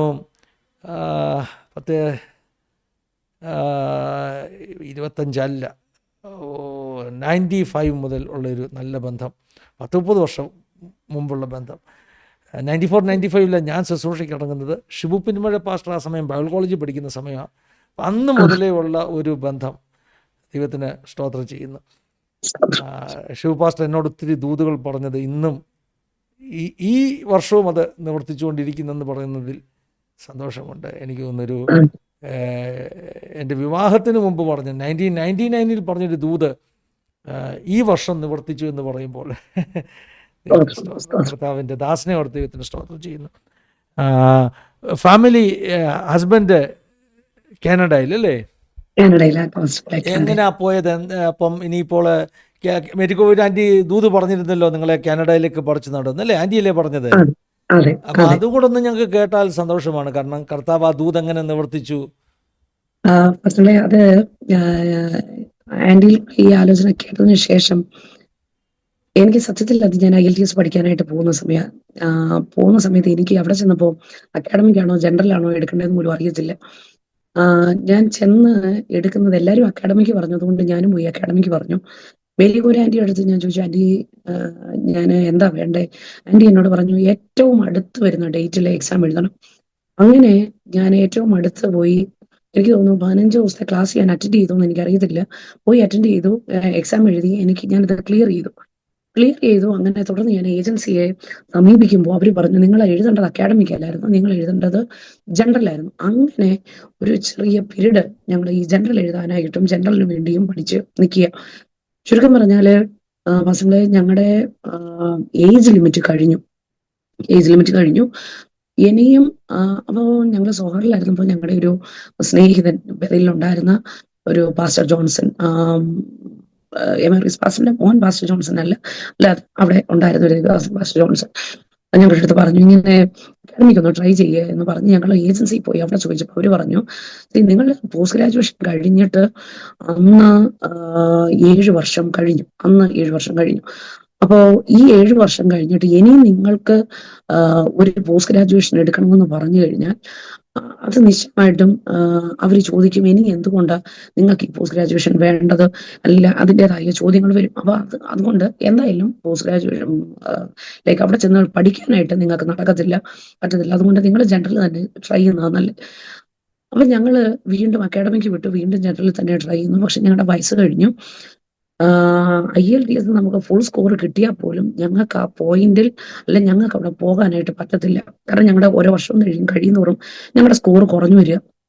ഇതിനോടകത്താണ് ഞാൻ പാസ്റ്ററോട് പറഞ്ഞായിരുന്നല്ലോ, നാട്ടിൽ വന്ന് 1 വർഷമായിരുന്ന സമയത്ത് രാത്രി പ്രാർത്ഥിക്കാനായിട്ട് ദൈവാത്മാവ് പറഞ്ഞ് അങ്ങനെ പ്രാർത്ഥിക്കുമ്പോൾ ദൈവത്തിന്റെ ആത്മാവ് എന്നെ ഒരു പേര് കാണിച്ചത് ഷിബു ജോൺ കാനഡ എന്ന് പറയുന്ന ഒരു ദൈവദാസനെ വിളിച്ചിട്ട് ആലോചന പറയണമെന്ന് പറഞ്ഞു.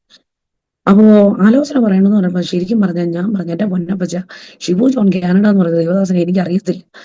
പിന്നെ അത് മാത്രമല്ല, ഞാൻ നാട്ടിലായിരിക്കുന്നു, ആ കർത്താവിന്റെ ദാസൻ കാനഡയിലായിരിക്കുന്നു. ഞാൻ വിളിച്ച ദൂത് പറയുക എന്ന് പറഞ്ഞ് ഞാൻ അങ്ങോട്ട് വിളിച്ചാൽ അവര് നമ്മളെ എങ്ങനെ എടുക്കുമെന്ന് അറിയത്തില്ല. കാരണം ഈ കാലം അങ്ങനെ ആയതുകൊണ്ട് പൈസക്കാണോ എന്തിനാണോ എന്നുള്ളത് അറിയത്തില്ല. കർത്താവിനോട് പറഞ്ഞു, നീ വിളിച്ചേ പറ്റൂ. അപ്പൊ ഞാൻ പറഞ്ഞു, ഓക്കെ അപ്പച്ച, ഞാൻ അങ്ങനെയാണ് വിളിക്കാം. പക്ഷെ ഒറ്റ കണ്ടീഷനുണ്ട്, ഞാൻ ഫേസ്ബുക്കിൽ പോയി സെർച്ച് ചെയ്യുമ്പോൾ ഈ പാസ്റ്ററുകളുടെ പേര് വേണം ആദ്യം അവിടെ കാണാൻ. അങ്ങനെയാണെങ്കിൽ ഞാൻ വിളിക്കാം എന്ന് പറഞ്ഞ് ഞാൻ ഈ പാസ്റ്ററുകളെ കോൺടാക്ട് ചെയ്യാനായിട്ട് ശ്രമിക്കുമ്പോൾ പാസ്റ്ററുകളില് അപ്പൊ അന്ന് ഞാൻ അങ്ങനെ മീഡിയയിൽ ആക്റ്റീവായിട്ടുള്ള ആളല്ല. ഞാൻ എന്ത് പറഞ്ഞ് പരിചയപ്പെടുത്തണമെന്ന് എനിക്ക് അറിയത്തില്ല. എനിക്ക് തോന്നുന്നു ഒരു മെസ്സേജ് എന്തോ യൂട്യൂബിൽ ഏതോ സമയത്ത് കിടപ്പുണ്ട്. അപ്പൊ ബ്ലസി ജോബിൻ എന്നാണ് പേര് എന്ന് പാസ്റ്ററുകളൊന്നും മനസ്സിലാക്കാൻ വേണ്ടി അന്വേഷിക്കണമെങ്കിൽ യൂട്യൂബിൽ നോക്കണമെങ്കിൽ എന്നുള്ള ഇതിന് വേണ്ടി മാത്രം, അല്ലാതെ ഞാൻ ഇത് ചെയ്യാൻ വേണ്ടി പറഞ്ഞതല്ല. പക്ഷെ പാസ്റ്ററുകള് പലരെയും വിളിച്ച് അന്വേഷിച്ചിട്ടൊന്നും ആർക്കും എന്നെ അറിയത്തില്ല. കാരണം നമ്മളന്ന് സോഷ്യൽ ആക്റ്റീവ് അല്ല. ഇന്നും കൃപയാൽ തമ്പുരാൻ അയക്കുന്നിടത്ത് പോകുന്നു എന്നുള്ളതല്ലാതെ വലിയ ഇതില്ലല്ല. അപ്പോ ഒത്തിരി പേരെ വിളിച്ചു ചോദിച്ചവർക്ക് ആർക്കും നമ്മളെ അറിയത്തില്ല. പക്ഷെ സത്യം പറഞ്ഞാൽ ആ ദേവദാസന്മാരൊക്കെ എന്റെ മമ്മിയുടെ ചർച്ചിലുണ്ടായിരുന്ന ദേവദാസന്മാരാ. പക്ഷെ അതൊക്കെ എന്റെ ചെറുപ്രായത്തിൽ, അതുകൊണ്ട് ആ ദേവദാസന്മാർക്ക് ആർക്കും എന്നെ അറിഞ്ഞുകൂടാ. ചുരുക്കത്തിൽ പാസ്റ്ററുകൾ വിചാരിച്ചു ഞാൻ എന്തായാലും ആളുകളെ വിളിച്ച് അന്വേഷിച്ചു തുടങ്ങി. അങ്ങനെയാണെങ്കിൽ അത് നടന്നില്ല. അന്ന് ഒരു ദൈവശബ്ദത്തിന് ആലോചിക്കാം എന്നോർത്ത് തമിഴ്നാട്ടിലുള്ള ഒരു ദൈവദാസനെ വിളിച്ച് ചോദിച്ചപ്പം കർത്താവിന്റെ ദാസൻ പറഞ്ഞു, അവളൊരു പഠിത്തക്കാരി, അവിടെ കയ്യിൽ ദൈവം ഒരു ദൂത് കൊടുത്തിട്ടുണ്ട്, ആ വ്യക്തിയെ നീ വിളിക്കണം എന്ന് പറഞ്ഞു. അപ്പം മെഡിക്കൽ സംബന്ധമായി പഠിച്ചിരിക്കുന്നു. അപ്പൊ ഒരു അടയാളമായിട്ടാണ് പാസ്റ്ററുകൾ ഇത് കൊടുക്കുന്നത്. അപ്പൊ അങ്ങനെ പാസ്റ്ററുകള് എന്നെ വിളിക്കാൻ ശ്രമിക്കുകയും ഞാൻ ഇപ്പൊ ഉള്ളിൽ ഞാൻ ചിന്തിക്കുക, എന്തായാലും എന്നെ പരിചയപ്പെടേണ്ടതോ എന്നെ വിളിക്കേണ്ടതോ കാര്യമില്ല. ഞാനൊരു ബന്ധത്തിനോ അല്ലെ ഞാനൊരു കണക്ഷന് വേണ്ടി വിളിച്ചതല്ല. എന്നെ സംബന്ധിച്ച് എന്നെ ഏൽപ്പിച്ചിരിക്കുന്ന ദൂത് കൈമാറിയാൽ മതി ഓർത്ത് ഞാൻ മെസ്സഞ്ചറിലേക്ക് എന്നെ ഏൽപ്പിച്ച ദൂത് കൈമാറുകയും പാസ്റ്ററുകൾ ആ സമയത്ത് ഈ പാസ്റ്ററിന്റെ മെസ്സേജ്, അതായത് പ്രാർത്ഥിച്ച ആലോചന കേട്ട് ഈ ഫോൺ വെക്കുക ഒരുപോലെ. അപ്പോൾ പാസ്റ്ററുകൾ തുടർന്ന് ഈ മെസ്സേജ് കേൾക്കുന്നു, തുടർന്ന് എന്നെ വിളിക്കുന്നു. അപ്പോഴൊന്നും ഞങ്ങൾ കാനഡയിലേക്ക് വരുവാനായിട്ട് ട്രൈ ചെയ്യുന്നുണ്ടെന്നുള്ള കാര്യമൊന്നും ഞാൻ പറയുന്നില്ല. കാരണം വിളിച്ചത് ഈ ഒരു അടിസ്ഥാനത്തിൽ എന്നൊരു തെറ്റിദ്ധാരണ പോലും വേണ്ട എന്നുള്ള ഇതിൽ ഞാൻ പറയുന്നില്ല. അപ്പോൾ എന്നോട് കുറെ കഴിഞ്ഞ് ചോദിച്ചു, നിങ്ങളുടെ പ്രൊഫഷൻ തന്നെ? ഞാൻ അതുപോലെ പറഞ്ഞു, അച്ഛൻ ഫാർമസിസ്റ്റ് ആണ്, ഞാൻ ഫിസിയോതെറാപ്പിസ്റ്റാ, നിങ്ങൾക്ക് അങ്ങനെയാണെങ്കിൽ എന്തുകൊണ്ട് അങ്ങനെ ട്രൈ ചെയ്തുകൂടാ എന്നെല്ലാം പറഞ്ഞു. എങ്കിലും അതെല്ലാം ഞാൻ അങ്ങ് തള്ളി മാറ്റി വിട്ടു. ഞാൻ അതിൻ്റെ അകത്ത് ശ്രദ്ധ കേന്ദ്രീകരിച്ചില്ല. അങ്ങനെ അവരുടെ ചർച്ചയിലൊരു ഫാമിലിക്ക് എനിക്ക് തോന്നുന്നു ഹോംസ് സ്റ്റാർട്ട് ചെയ്യുവാനായിട്ട് താല്പര്യമുണ്ടായിരുന്നു. അങ്ങനെ പ്രാർത്ഥിക്കുമ്പോൾ ദൈവത്തിന്റെ ആത്മാവ് പറഞ്ഞതിനനുസരിച്ച് ഒരു സ്റ്റെപ്പ് വെക്കുന്നു. തുടർന്ന് പാസ്റ്ററുകൾ പറഞ്ഞു, നിങ്ങൾ എങ്ങനെയാണെങ്കിലും അതായത് എന്നെ അച്ഛനെയും കാനഡയിൽ കൊണ്ടുവരാനുള്ള വഴികൾ നോക്കണം.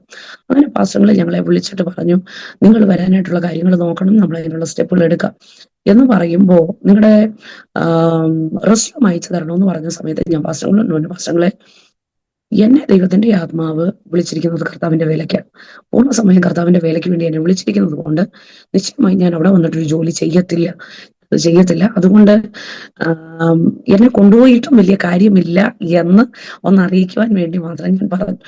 അപ്പോ പാസ്റ്ററുകള് ആ സമയത്ത് ഞാൻ ദൈവത്തോട് പറഞ്ഞു, കർത്താവേ, ഞാൻ എന്ത് വേണം, ഞാൻ റെസ്യൂം അയച്ചു കൊടുക്കണം?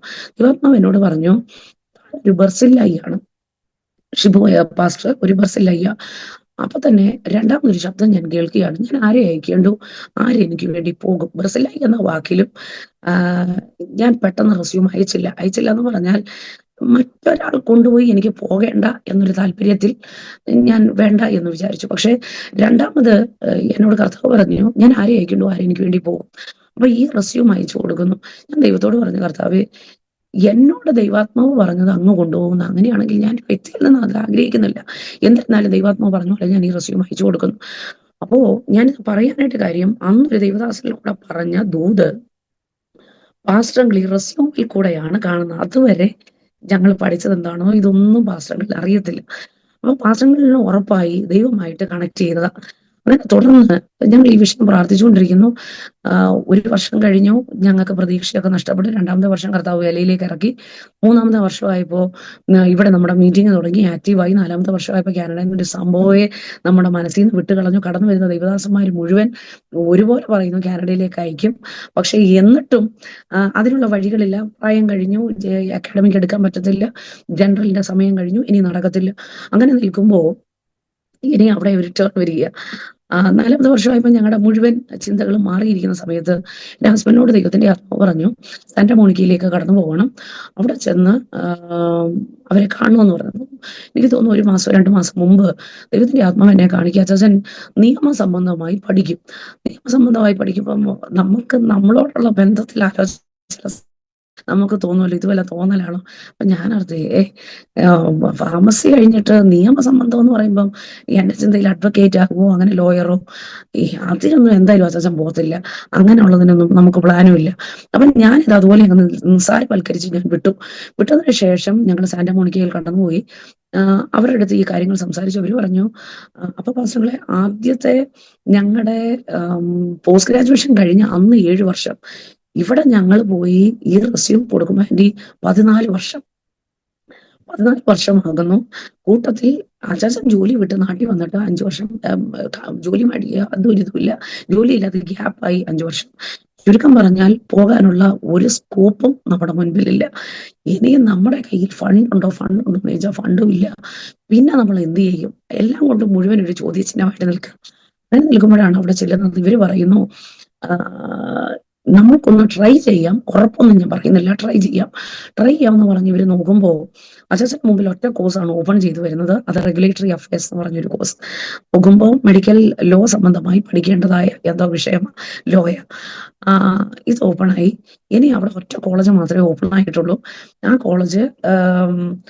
കോളേജിന്റെ പേര് ഞാൻ ഓർക്കുകയാണ്, ഞാൻ പറയാം.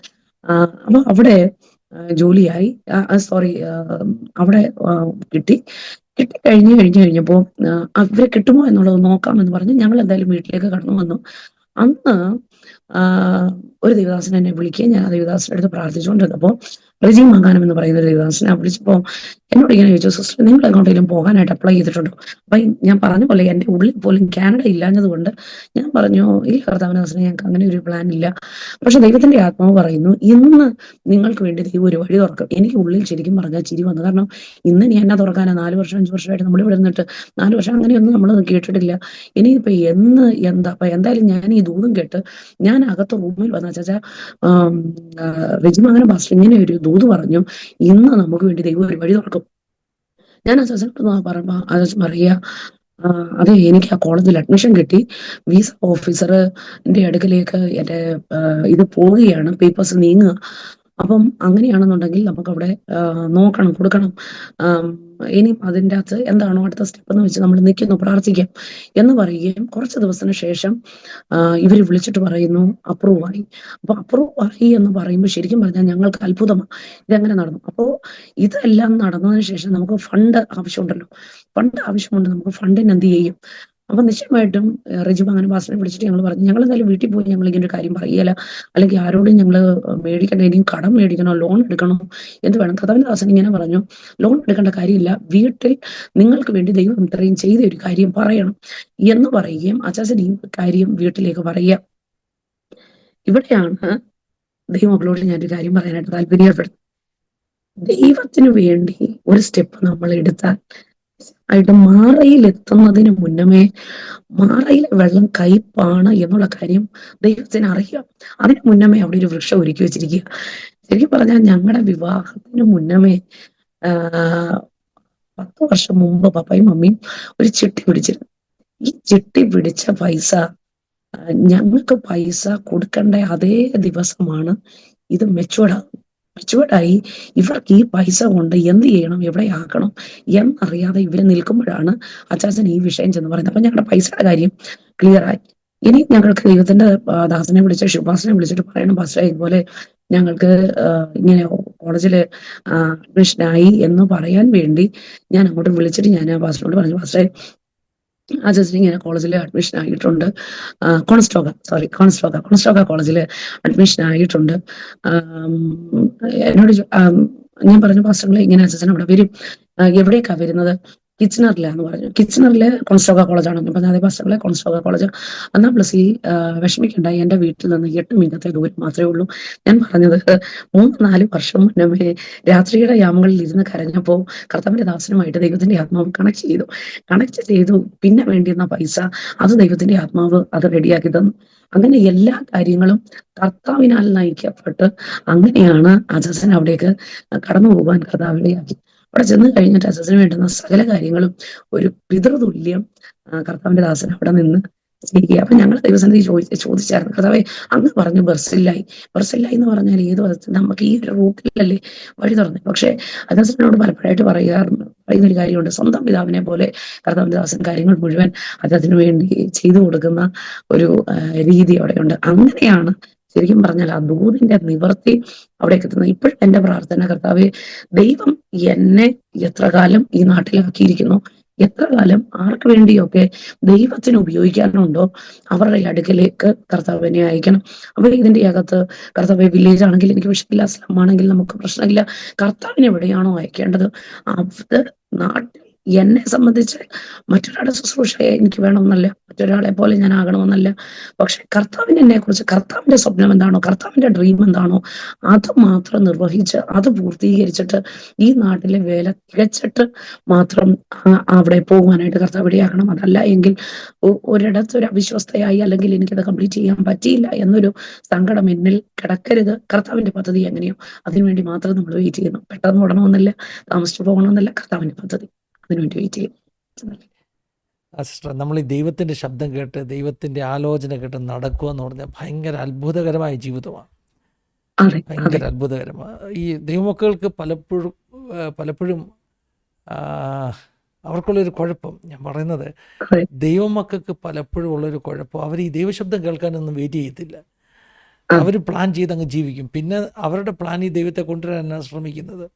ഞങ്ങളുടെ ജീവിതത്തിൽ ദൈവത്തിൻ്റെ കൃപയാൽ ഞങ്ങൾ അനുഭവിക്കുന്ന ഒരു സന്തോഷം എന്ന് പറഞ്ഞാൽ, ഞങ്ങൾ ഏത് കാര്യവും പ്രാർത്ഥിച്ച് ആലോചന കിട്ടുന്നിടം വരെ വെയിറ്റ് ചെയ്യും. പലപ്പോഴും പലപ്പോഴും അത് ആളുകൾക്ക് അസ്വസ്ഥത ഉണ്ടാക്കും. ഫോർ എക്സാമ്പിൾ, ഇപ്പോൾ ഞങ്ങളുടെ ചർച്ചിൻ്റെ കാര്യങ്ങൾക്ക് ചർച്ചിൻ്റെ ഒരു സ്ഥലം വേണമെന്ന് ദീർഘനാളായിട്ട് ഞങ്ങൾ പ്രാർത്ഥിച്ചുകൊണ്ടിരിക്കുക. അപ്പം ഞങ്ങൾക്കുള്ളൊരു പ്രശ്നം എന്ന് പറഞ്ഞാൽ ദൈവം യേശു പറയാതെ ഞങ്ങളൊരു സ്റ്റെപ്പ് വെക്കത്തില്ല. അപ്പോൾ ആളുകൾ പലരും പറയും, പാസ്റ്റർ ഇന്നടത്തൊരു സ്ഥലമുണ്ട്. അപ്പം ഞാൻ പറയും ദൈവത്തിൻ്റെ ശബ്ദം കേൾക്കുന്നില്ല. അപ്പോൾ ആ കാത്തിരിപ്പ് എന്ന് പറഞ്ഞാൽ ഭയങ്കര ബുദ്ധിമുട്ടാണ് കേട്ടോ. കാരണം അതാ ഏറ്റവും വലിയ ചലഞ്ച് എന്ന് പറഞ്ഞു കഴിഞ്ഞാൽ ദൈവം നമ്മുടെ ക്ഷമയെ പരിശോധിക്കുകയാണോ എന്ന് നമുക്ക് തോന്നും. പക്ഷേ അവസാനം കർത്താവ് യേശു പറയുന്ന ഒരു ദിവസം ഉണ്ട്. അത് ഇന്ന് വരെ ഞങ്ങൾ അനുഭവിച്ചു. ഇന്നുവരെ അനുഭവിച്ചു. എന്റെ മമ്മി എപ്പോഴും പറയും, നിങ്ങൾ മഹത്വത്തിൽ ചുവടുവെക്കുന്നവരാ. കാരണം ആദ്യത്തെ നമ്മുടെ ഈ സ്റ്റെപ്പും നമ്മുടെ ഈ കാത്തിരിപ്പും ഒരു വലിയ ചോദ്യചിഹ്നമാണ് ജനത്തിന്റെ നടുവിലും നമ്മുടെ ഉള്ളിലും. എന്ത് മറുപടി കൊടുക്കണം, എന്ത് പറയണം, എങ്ങനെ നിൽക്കണം, ആ ഒരു പ്രഷർ ഭയങ്കരമാണ്. പക്ഷെ അത് കഴിഞ്ഞു വരുന്ന ആ മറുപടി എന്ന് പറയുമ്പോൾ അതൊരു വലിയ മഹത്വം അതിൻ്റെ അകത്തുണ്ടാകും, വലിയ മഹത്വം ഉണ്ടാകും. നമ്മുടെ ലോജിക്കിൽ ഞാൻ മനസ്സിലാക്കുന്നത്, ദൈവശബ്ദത്തിന്റെ അകത്ത് നമ്മൾ നിൽക്കുമ്പോൾ തന്നെ അത് അങ്ങനെ നടക്കുമോ ഇങ്ങനെ നടക്കുമോ, നമ്മുടെ ലോജിക്ക് വെച്ച് അത് നോക്കിയാൽ ഒരിക്കലും നടക്കാൻ ഒരു സാധ്യത നമ്മൾ അതിന്റെ നടുവിൽ കാണുന്നില്ലെങ്കിലും ദൈവശബ്ദമാണോ എങ്ങനെ കറങ്ങിയാലും അത് നടന്നിരിക്കും. അതെ, മനസ്സിലാക്കാനായിട്ട് സഹായിച്ചിട്ടുണ്ട്. സിസ്റ്ററെ, ദൈവത്തിന് സ്തോത്രം ചെയ്യുന്നു. ദൈവം വിശ്വസ്തനാണ്. അവന് വേണ്ടി കാത്തിരിക്കുന്നവർ ലജ്ജിച്ചു പോകത്തില്ല. ഞാൻ യഹോവയ്ക്കായി കാത്തിരുന്നു എന്നാണ് ദാവീദ് പറയുന്നത്. അതും നാശകരമായ കുഴിയിൽ നിന്നും കുഴഞ്ഞ ചേറ്റിൽ നിന്നും എന്നെ കരയറ്റി. കഴിഞ്ഞ ഞായറാഴ്ച ഞാൻ ചർച്ചയിൽ പറഞ്ഞ മെസ്സേജ് അതാ. ഈ ചേറ്റി കിടക്കുന്നവർക്ക് തന്നെ കയറാൻ പറ്റത്തില്ല. പക്ഷെ അവിടെ ഉള്ള കാത്തിരിപ്പ് എങ്ങനെയാ? താഴോട്ട് താഴുമ്പോഴും കാത്തിരിക്കുക എന്ന് പറഞ്ഞാൽ, കർത്താവ് ഇറങ്ങി വരുന്നിടം വരെ ആ അവസ്ഥയിൽ വെയിറ്റ് ചെയ്യുക എന്ന് പറഞ്ഞാൽ അതൊരു വലിയ ഒരു പേഷ്യൻസ്. നാം ഏത് ദൈവവാഗ്ദത്തങ്ങൾ പ്രാപിക്കണമെങ്കിലും വിശ്വാസവും ദീർഘക്ഷമയും, ഇതാണ് വേദപുസ്തകം നമ്മെ പഠിപ്പിക്കുന്നല്ലോ. ഞങ്ങൾ കാണുകയാണ്, വിശ്വാസവും ദീർഘക്ഷമയും ഉണ്ടെങ്കിൽ ദൈവം പറഞ്ഞ ഓരോ വാക്കും നമ്മൾ അറിയാതെ ദൈവം നടത്തുന്നത് ഞങ്ങൾ കാണുക. എൻ്റെ പ്രേക്ഷകരുടെ ജീവിതത്തിലും ദൈവം അങ്ങനെ പ്രവർത്തിക്കും. വിശ്വാസമുള്ളവരാകുക, ദീർഘക്ഷമയുള്ളവരാകുക. കർത്താവ് ഭോഷ്ക്ക് പറയത്തില്ല.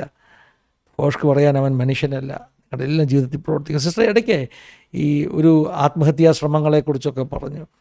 അപ്പോൾ ഒരു കൂട്ടുകാരി വന്ന് കൂടെ കിടന്ന പാട്ട് പാടിയത് അതോടുകൂടെ അത് ബ്രേക്ക് ആയോ, അതോ അതിനെക്കുറിച്ച് എന്തോ പറയാൻ വിട്ടുപോയെന്ന് എനിക്ക് തോന്നുന്നു. പാസ്റ്ററെ, അവിടെ അന്ന് ഞാൻ ആത്മഹത്യ ചെയ്തില്ല. അപ്പൊ അന്ന് ഞാൻ ഉള്ളിൽ ചിന്തിച്ചു, ശരിയാ, ഞാൻ കർത്താവിനോട് പറയാത്തത് കൊണ്ടല്ലേ എനിക്കിങ്ങനെ ഒരു പ്രതിസന്ധി, അല്ലെ ഞാൻ അത്രയും ആ ഒരു കഠിനമായി പ്രഷർ അനുഭവിച്ച് ഞാൻ നടക്കുന്നത് അതുകൊണ്ടല്ലേ എന്നുള്ള ധാരണയിൽ ഞാൻ അങ്ങനെയുള്ള ശ്രമങ്ങൾ നടത്താൻ പോയില്ല. പക്ഷെ എൻ്റെ ഉള്ളിൻ്റെ ഉള്ളിൽ മരിക്ക് ഈ ചെറിയ കാര്യങ്ങൾക്ക് പോലും എന്തിനാ ജീവിക്കുന്നത്, മരിച്ചു കളക, എന്തിനാ അങ്ങനെ ഒരു ചിന്തകൾ എന്നെ വല്ലാതെ ഭരിച്ചിരുന്നു. അങ്ങനെ ഇരിക്കുമ്പോഴാണ് ഞാൻ ശരിക്കും പറഞ്ഞാൽ ബദേലിജി ചർച്ചയിൽ എത്തുന്നത്. അതുകൊണ്ട് ഞാൻ പറഞ്ഞു, അവിടെ എൻ്റെ ഒരു ജന്മസ്ഥലം മാത്രമല്ല, ഒരു ആത്മലോകം എന്താണ്, ഒരു ആത്മീയ നിലവാരം എന്താണ്, ഒരു ക്രിസ്ത്യാനി എന്ന വാക്ക്, അല്ലെങ്കിൽ ഒരു ബന്ധുക്കോസുകാരി, അല്ലെങ്കിൽ ഒരു ദൈവ പൈതൽ എന്ന വാക്കുകൊണ്ട് എന്താണ് ദൈവം ഉദ്ദേശിക്കുന്നത്, ഇതിന്റെ ആത്മതലങ്ങളെല്ലാം എനിക്ക് മനസ്സിലാകുന്നത് ബദേലിജിയാണ്. എനിക്ക് ദൈവസഭ ഒരിക്കലും മറക്കാൻ പറ്റത്തില്ല. എന്തെങ്കിലും ആയിട്ടുണ്ടെങ്കിൽ നിശ്ചയമായിട്ടും ബദേലിജി ചർച്ചിന്റെ ഒരു വലിയ സപ്പോർട്ട്. അപ്പോൾ തന്നെ ഞങ്ങളുടെ നെല്ലിമല ചർച്ചിൽ, ഇവിടെ നാട്ടിൽ ഞങ്ങളുടെ ചർച്ചില് ഒരുപാട് ആന്റിമാര്, അപ്പോൾ തന്നെ അങ്കിളുമാർ എന്നെ ഒത്തിരി ഉപദേശിച്ചവരുണ്ട്. പാവക്കുഴിയിൽ നടക്കുമ്പോൾ അങ്ങനെ ഒരു ദൈവസ്നേഹമില്ലാതെ, എനിക്ക് ആൾക്കാരെ ഇഷ്ടമല്ലാതെ, എനിക്ക് ആൾക്കാരോട് വെറുപ്പാണോ, വിശ്വാസമില്ലാത്തതാണോ, എനിക്ക് ആരെയും കാണുന്ന ഇഷ്ടമല്ല. അപ്പൊ എനിക്ക് വേണ്ടി പ്രാർത്ഥിക്കാനായിട്ട് തന്നെ ഞങ്ങളുടെ ചർച്ചിൽ 2-3 ആന്റിമാരുണ്ടായിരുന്നു. അവര് ഒരുമിച്ചിരുന്ന് പ്രാർത്ഥിക്കുമായിരുന്നു. അതൊക്കെ എൻ്റെ ജീവിതത്തില് ശരിക്കും പറഞ്ഞാല് ഒരു വലിയ അനുഗ്രഹമാണ്. ഞാൻ ഒരു ബ്രിഡ്ജ് പണിത് വെച്ചാൽ നമ്മൾ ആ വണ്ടി ഓടുന്ന ആ റോഡ് മാത്രമേ കാണുന്നുള്ളൂ. പക്ഷെ ഇതിനെ തൂക്കി പിടിച്ചു നിർത്തിയിരിക്കുന്ന പില്ലറുകളെ നമ്മൾ ശ്രദ്ധിച്ചെന്ന് വരികയില്ല. പക്ഷെ അങ്ങനെ പ്രാർത്ഥനയുടെ പില്ലറുകൾ എൻ്റെ പുറകിൽ ഉണ്ടായിരുന്നത് ഞാൻ നന്ദിയോടെ എല്ലാ ദൈവദാസന്മാരെയും എല്ലാ ദൈവമക്കളെയും, രാജപുര പാസ്റ്ററുകള്, KG ജോൺ പാസ്റ്ററുകള്, എനിക്ക് ആരെയും മറക്കാൻ പറ്റില്ല. അവരുടെയൊക്കെ പ്രാർത്ഥന സപ്പോർട്ടുകള്, മേരി കോരാൻറ്റി, അപ്പോ ദൈവത്താൽ ഒരുപാട് ഉപയോഗിക്കപ്പെടുന്ന ദൈവദാസന്മാരുടെ മെസ്സേജുകള്, എങ്ങനെയായിരിക്കണം നമ്മുടെ പ്രാക്ടിക്കൽ ലൈഫ്, ഇതൊക്കെ എമറിസ് പാസ്റ്ററിലേക്ക് മെസ്സേജ് എന്നെ ഒരുപാട് സുനിൽ പാസ്റ്റർ ഒത്തിരി എന്നെ അഡ്വൈസ് ചെയ്തിട്ടുള്ള ഒരു ദൈവ മനുഷ്യനാണ്. പാസ്റ്ററുകളുടെ മോൻ എബ്രഹാം വർഗീസ് പാസ്റ്റർ ഒത്തിരി എന്നെ കൗൺസിൽ ചെയ്യുകയും സംസാരിക്കുകയും ഒക്കെ ചെയ്തിട്ടുള്ള ദേവദാസന. അവരോട് ആരോടും അവരെ ആരെയും എനിക്ക് മറക്കാൻ ഒരിക്കലും പറ്റത്തില്ല. ദൈവം ഒത്തിരി എല്ലാവരെയും ദൈവം അനുഗ്രഹിക്കട്ടെ എന്ന് ഞാൻ പ്രാർത്ഥിക്കും.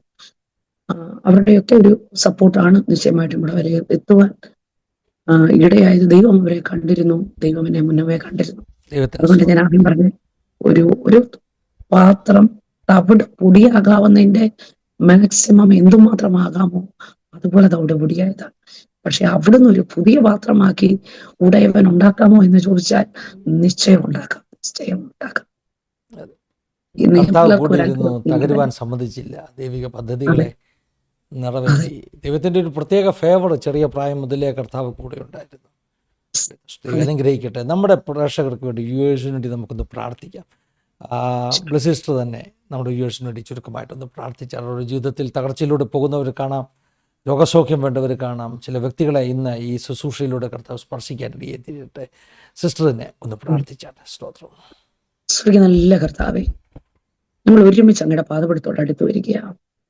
കർത്താവിന്റെ വലിയ കരം കർത്താവെ ഞങ്ങളുടെ മേൽ ഇതുവരെ വെളിപ്പെട്ടതിനായി നന്ദി കർത്താവേ. ഹല്ലേലൂയ. ഞങ്ങളെ യൂട്യൂബിൽ കൂടെ കാണുന്ന എല്ലാ ദൈവമക്കളെയും ആസാദി ഫാമിലിയെ അപ്പന്റെ തൃക്കരത്തിലേക്ക് ഞാൻ ഉയർത്തുന്നു.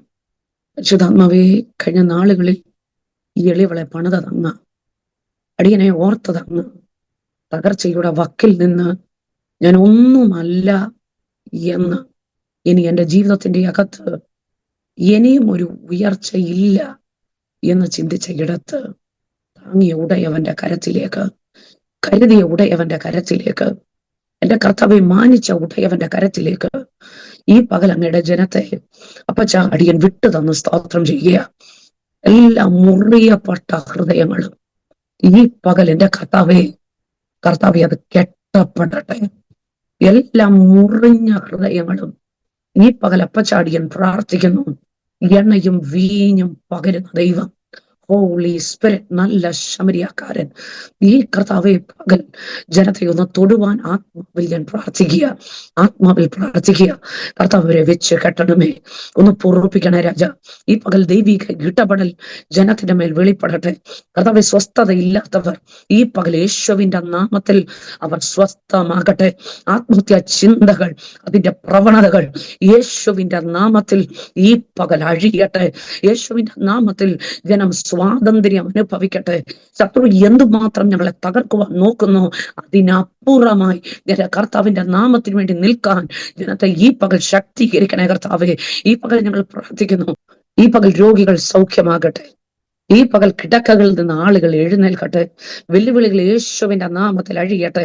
ഫിറ്റ്സ് എന്ന രോഗങ്ങൾ ചിലതിനെ വിട്ടുമാറട്ടെ യേശുവിന്റെ നാമത്തിൽ. കർത്താവേ, ഹല്ലേലൂയ. ദൈവിക വിടുതലുകൾ ഈ പകൽ ചിലത് അനുഭവിക്കട്ടെ. മാറാ രോഗങ്ങൾ ഈ പകൽ യേശുവിന്റെ നാമത്തിൽ സൗഖ്യം വ്യാപരിക്കട്ടെ. ഹോളി സ്പിരിറ്റ്, എന്റെ കർത്താവേ, മറ്റൊരുത്തനിലും രക്ഷയില്ല. ആകാശത്തിന് കീഴിൽ മനുഷ്യരുടെ ഇടയിൽ നൽകപ്പെട്ട മറ്റൊരു നാമമില്ല. ഈ പകൽ കർത്താവേ, സകല നാമത്തിൽ മേലായ നാമമായ കർത്താവേ, അങ്ങയുടെ കരത്തിലേക്ക് അങ്ങയുടെ ജനത്തെ വിട്ടുതരുന്നു. ഒരു വലിയ സൗഖ്യം വ്യാപരിക്കും. പൈശാചിക കോട്ടകൾ തകരും. വെല്ലുവിളികൾ അഴിയും. ആത്മഹത്യ പ്രവണതകൾ അഴിയും. ആത്മഹത്യ ചിന്തകൾ അഴിയും. ഞങ്ങളുടെ യൗവനക്കാരെ കർത്താവ് എഴുന്നേൽപ്പിക്കും. ശക്തമേറിയ ശുശ്രൂഷകൾ ചെയ്യാൻ ഈ ദിവസങ്ങളിൽ കർത്താവേ, ഹല്ലേലൂയ, വേലക്കാരെ തമ്പുരാൻ എഴുന്നേൽപ്പിക്കണമേ എന്ന് ഞങ്ങൾ അങ്ങയോട് പ്രാർത്ഥിക്കുന്നു. കർത്താവ്, ആസാദി ഫാമിലിയെ കർത്താവിന്റെ തൃക്കരത്തിലേക്ക് ഉയർത്തി സ്തോത്രം ചെയ്യുന്നു. കർത്താവിന്റെ ദാസൻ, കർത്താവിന്റെ ദാസിയെ അനുഗ്രഹിക്കും. ദൈവജനത്തെ കർത്താവ് അനുഗ്രഹിക്കും. നിന്റെ കടന്നു വരുന്നവരെ മുഴുവൻ എന്റെ കർത്താവ് ഒരുപോലെ അനുഗ്രഹിക്കും. തേജസ്സിന്റെ മറവിൽ അങ്ങയുടെ ജനത്തെ കർത്താവ് മറയ്ക്കും. ജനലക്ഷങ്ങൾ കർത്താവെ, കോടാനു കോടികൾ കർത്താവെ ഇതിന്റെ അകത്ത് കൂടുതൽ വിടുതൽ പ്രാപിക്കട്ടെ. വലിയ ദൈവ പ്രവൃത്തിയാക്കും കർത്താവെ. എളിവളെ ഉപയോഗിച്ചതിനായി നന്ദി. അടിയൻ്റെതായ ഒന്നും ഇവിടെ വേണ്ട. അടിയൻ്റെതായതൊന്നും ഇവിടെ അടിയൻ ആഗ്രഹിക്കുന്നില്ല. ദൈവം ജനത്തെ സ്വതന്ത്രമാക്കും. ദൈവപ്രവൃത്തി വെളിപ്പെടും. ഈ എളിയവൾ അങ്ങിൽ മറയും, ഞാനോ കുറയും, അങ്ങ് മാത്രം ഉയർന്നിരിക്കും. ദൈവപ്രവൃത്തിക്കായി വിട്ടുതരുന്നു. ഹൃദയം തുറന്ന് അങ്ങയുടെ ജനത്തെ അനുഗ്രഹിക്കുന്നു. അത്ഭുതമാക്കിയാലും യേശുവിന്റെ നാമത്തിൽ തന്നെ. ആമേൻ, ആമേൻ. ആമേൻ, ആമേൻ. പിതാവ് പുത്രൻ പരിശുദ്ധാത്മാവാകുന്ന ത്രിയേക ദൈവത്തിൻ്റെ കൂട്ടായ്മ സഹവാസം കാവൽ നമ്മെല്ലാവരുടെ മേലും പ്രത്യേകമായി നമ്മുടെ നടുവിൽ കടന്നുവന്ന ജീവിതാനുഭവങ്ങൾ പങ്കുവച്ച സിസ്റ്ററുടെ മേൽ തൊട്ട് കുടുംബത്തിൻ്റെ മേൽ ശുശ്രൂഷകളുടെ മേൽ ഇന്ന് മുതൽ എപ്പോഴും എന്നേക്കും ഉണ്ടായിരിക്കുമാറാകട്ടെ. ആമേൻ, ആമേൻ, ആമേൻ. താങ്ക് യു സിസ്റ്ററെ. ദൈവം ധാരാളമായിട്ട് അനുഗ്രഹിക്കട്ടെ. Thank you bless sister. ഞങ്ങളുടെ എല്ലാ നന്ദി സ്നേഹം അറിയിക്കുന്നു. ഈ സാക്ഷ്യം അനേകരുടെ ജീവിതത്തിൽ കർത്താവ് അനുഗ്രഹ വിടുതലുമാക്കി തീർക്കട്ടെ എന്ന് പ്രാർത്ഥിക്കും. പ്രത്യേകിച്ച് ആരെങ്കിലും ഇതുപോലെ ഏകാന്തതയിൽ ഉണ്ടെങ്കിൽ നല്ലൊരു സഖിയായ കർത്താവ് കൂടെ ഉണ്ടെന്നുള്ള സാക്ഷ്യമാണ് നമ്മൾ കേട്ടത്. ബ്ലസ് സിസ്റ്റർ ജീവിതത്തിലേക്ക് ഇറങ്ങി വന്ന കർത്താവിൻ്റെ സ്നേഹം നമ്മുടെ എല്ലാവരുടെയും ജീവിതത്തിൽ, പ്രത്യേകിച്ച് ഇത് കേൾക്കുന്നവരുടെ ജീവിതത്തിൽ ഇറങ്ങി വരട്ടെ എന്ന് പ്രാർത്ഥിക്കുന്നു. ദൈവം എല്ലാവരെയും അനുഗ്രഹിക്കാൻ സഹായിക്കുകയും ചെയ്യട്ടെ. Thank you so much. Wonderful day. God bless you.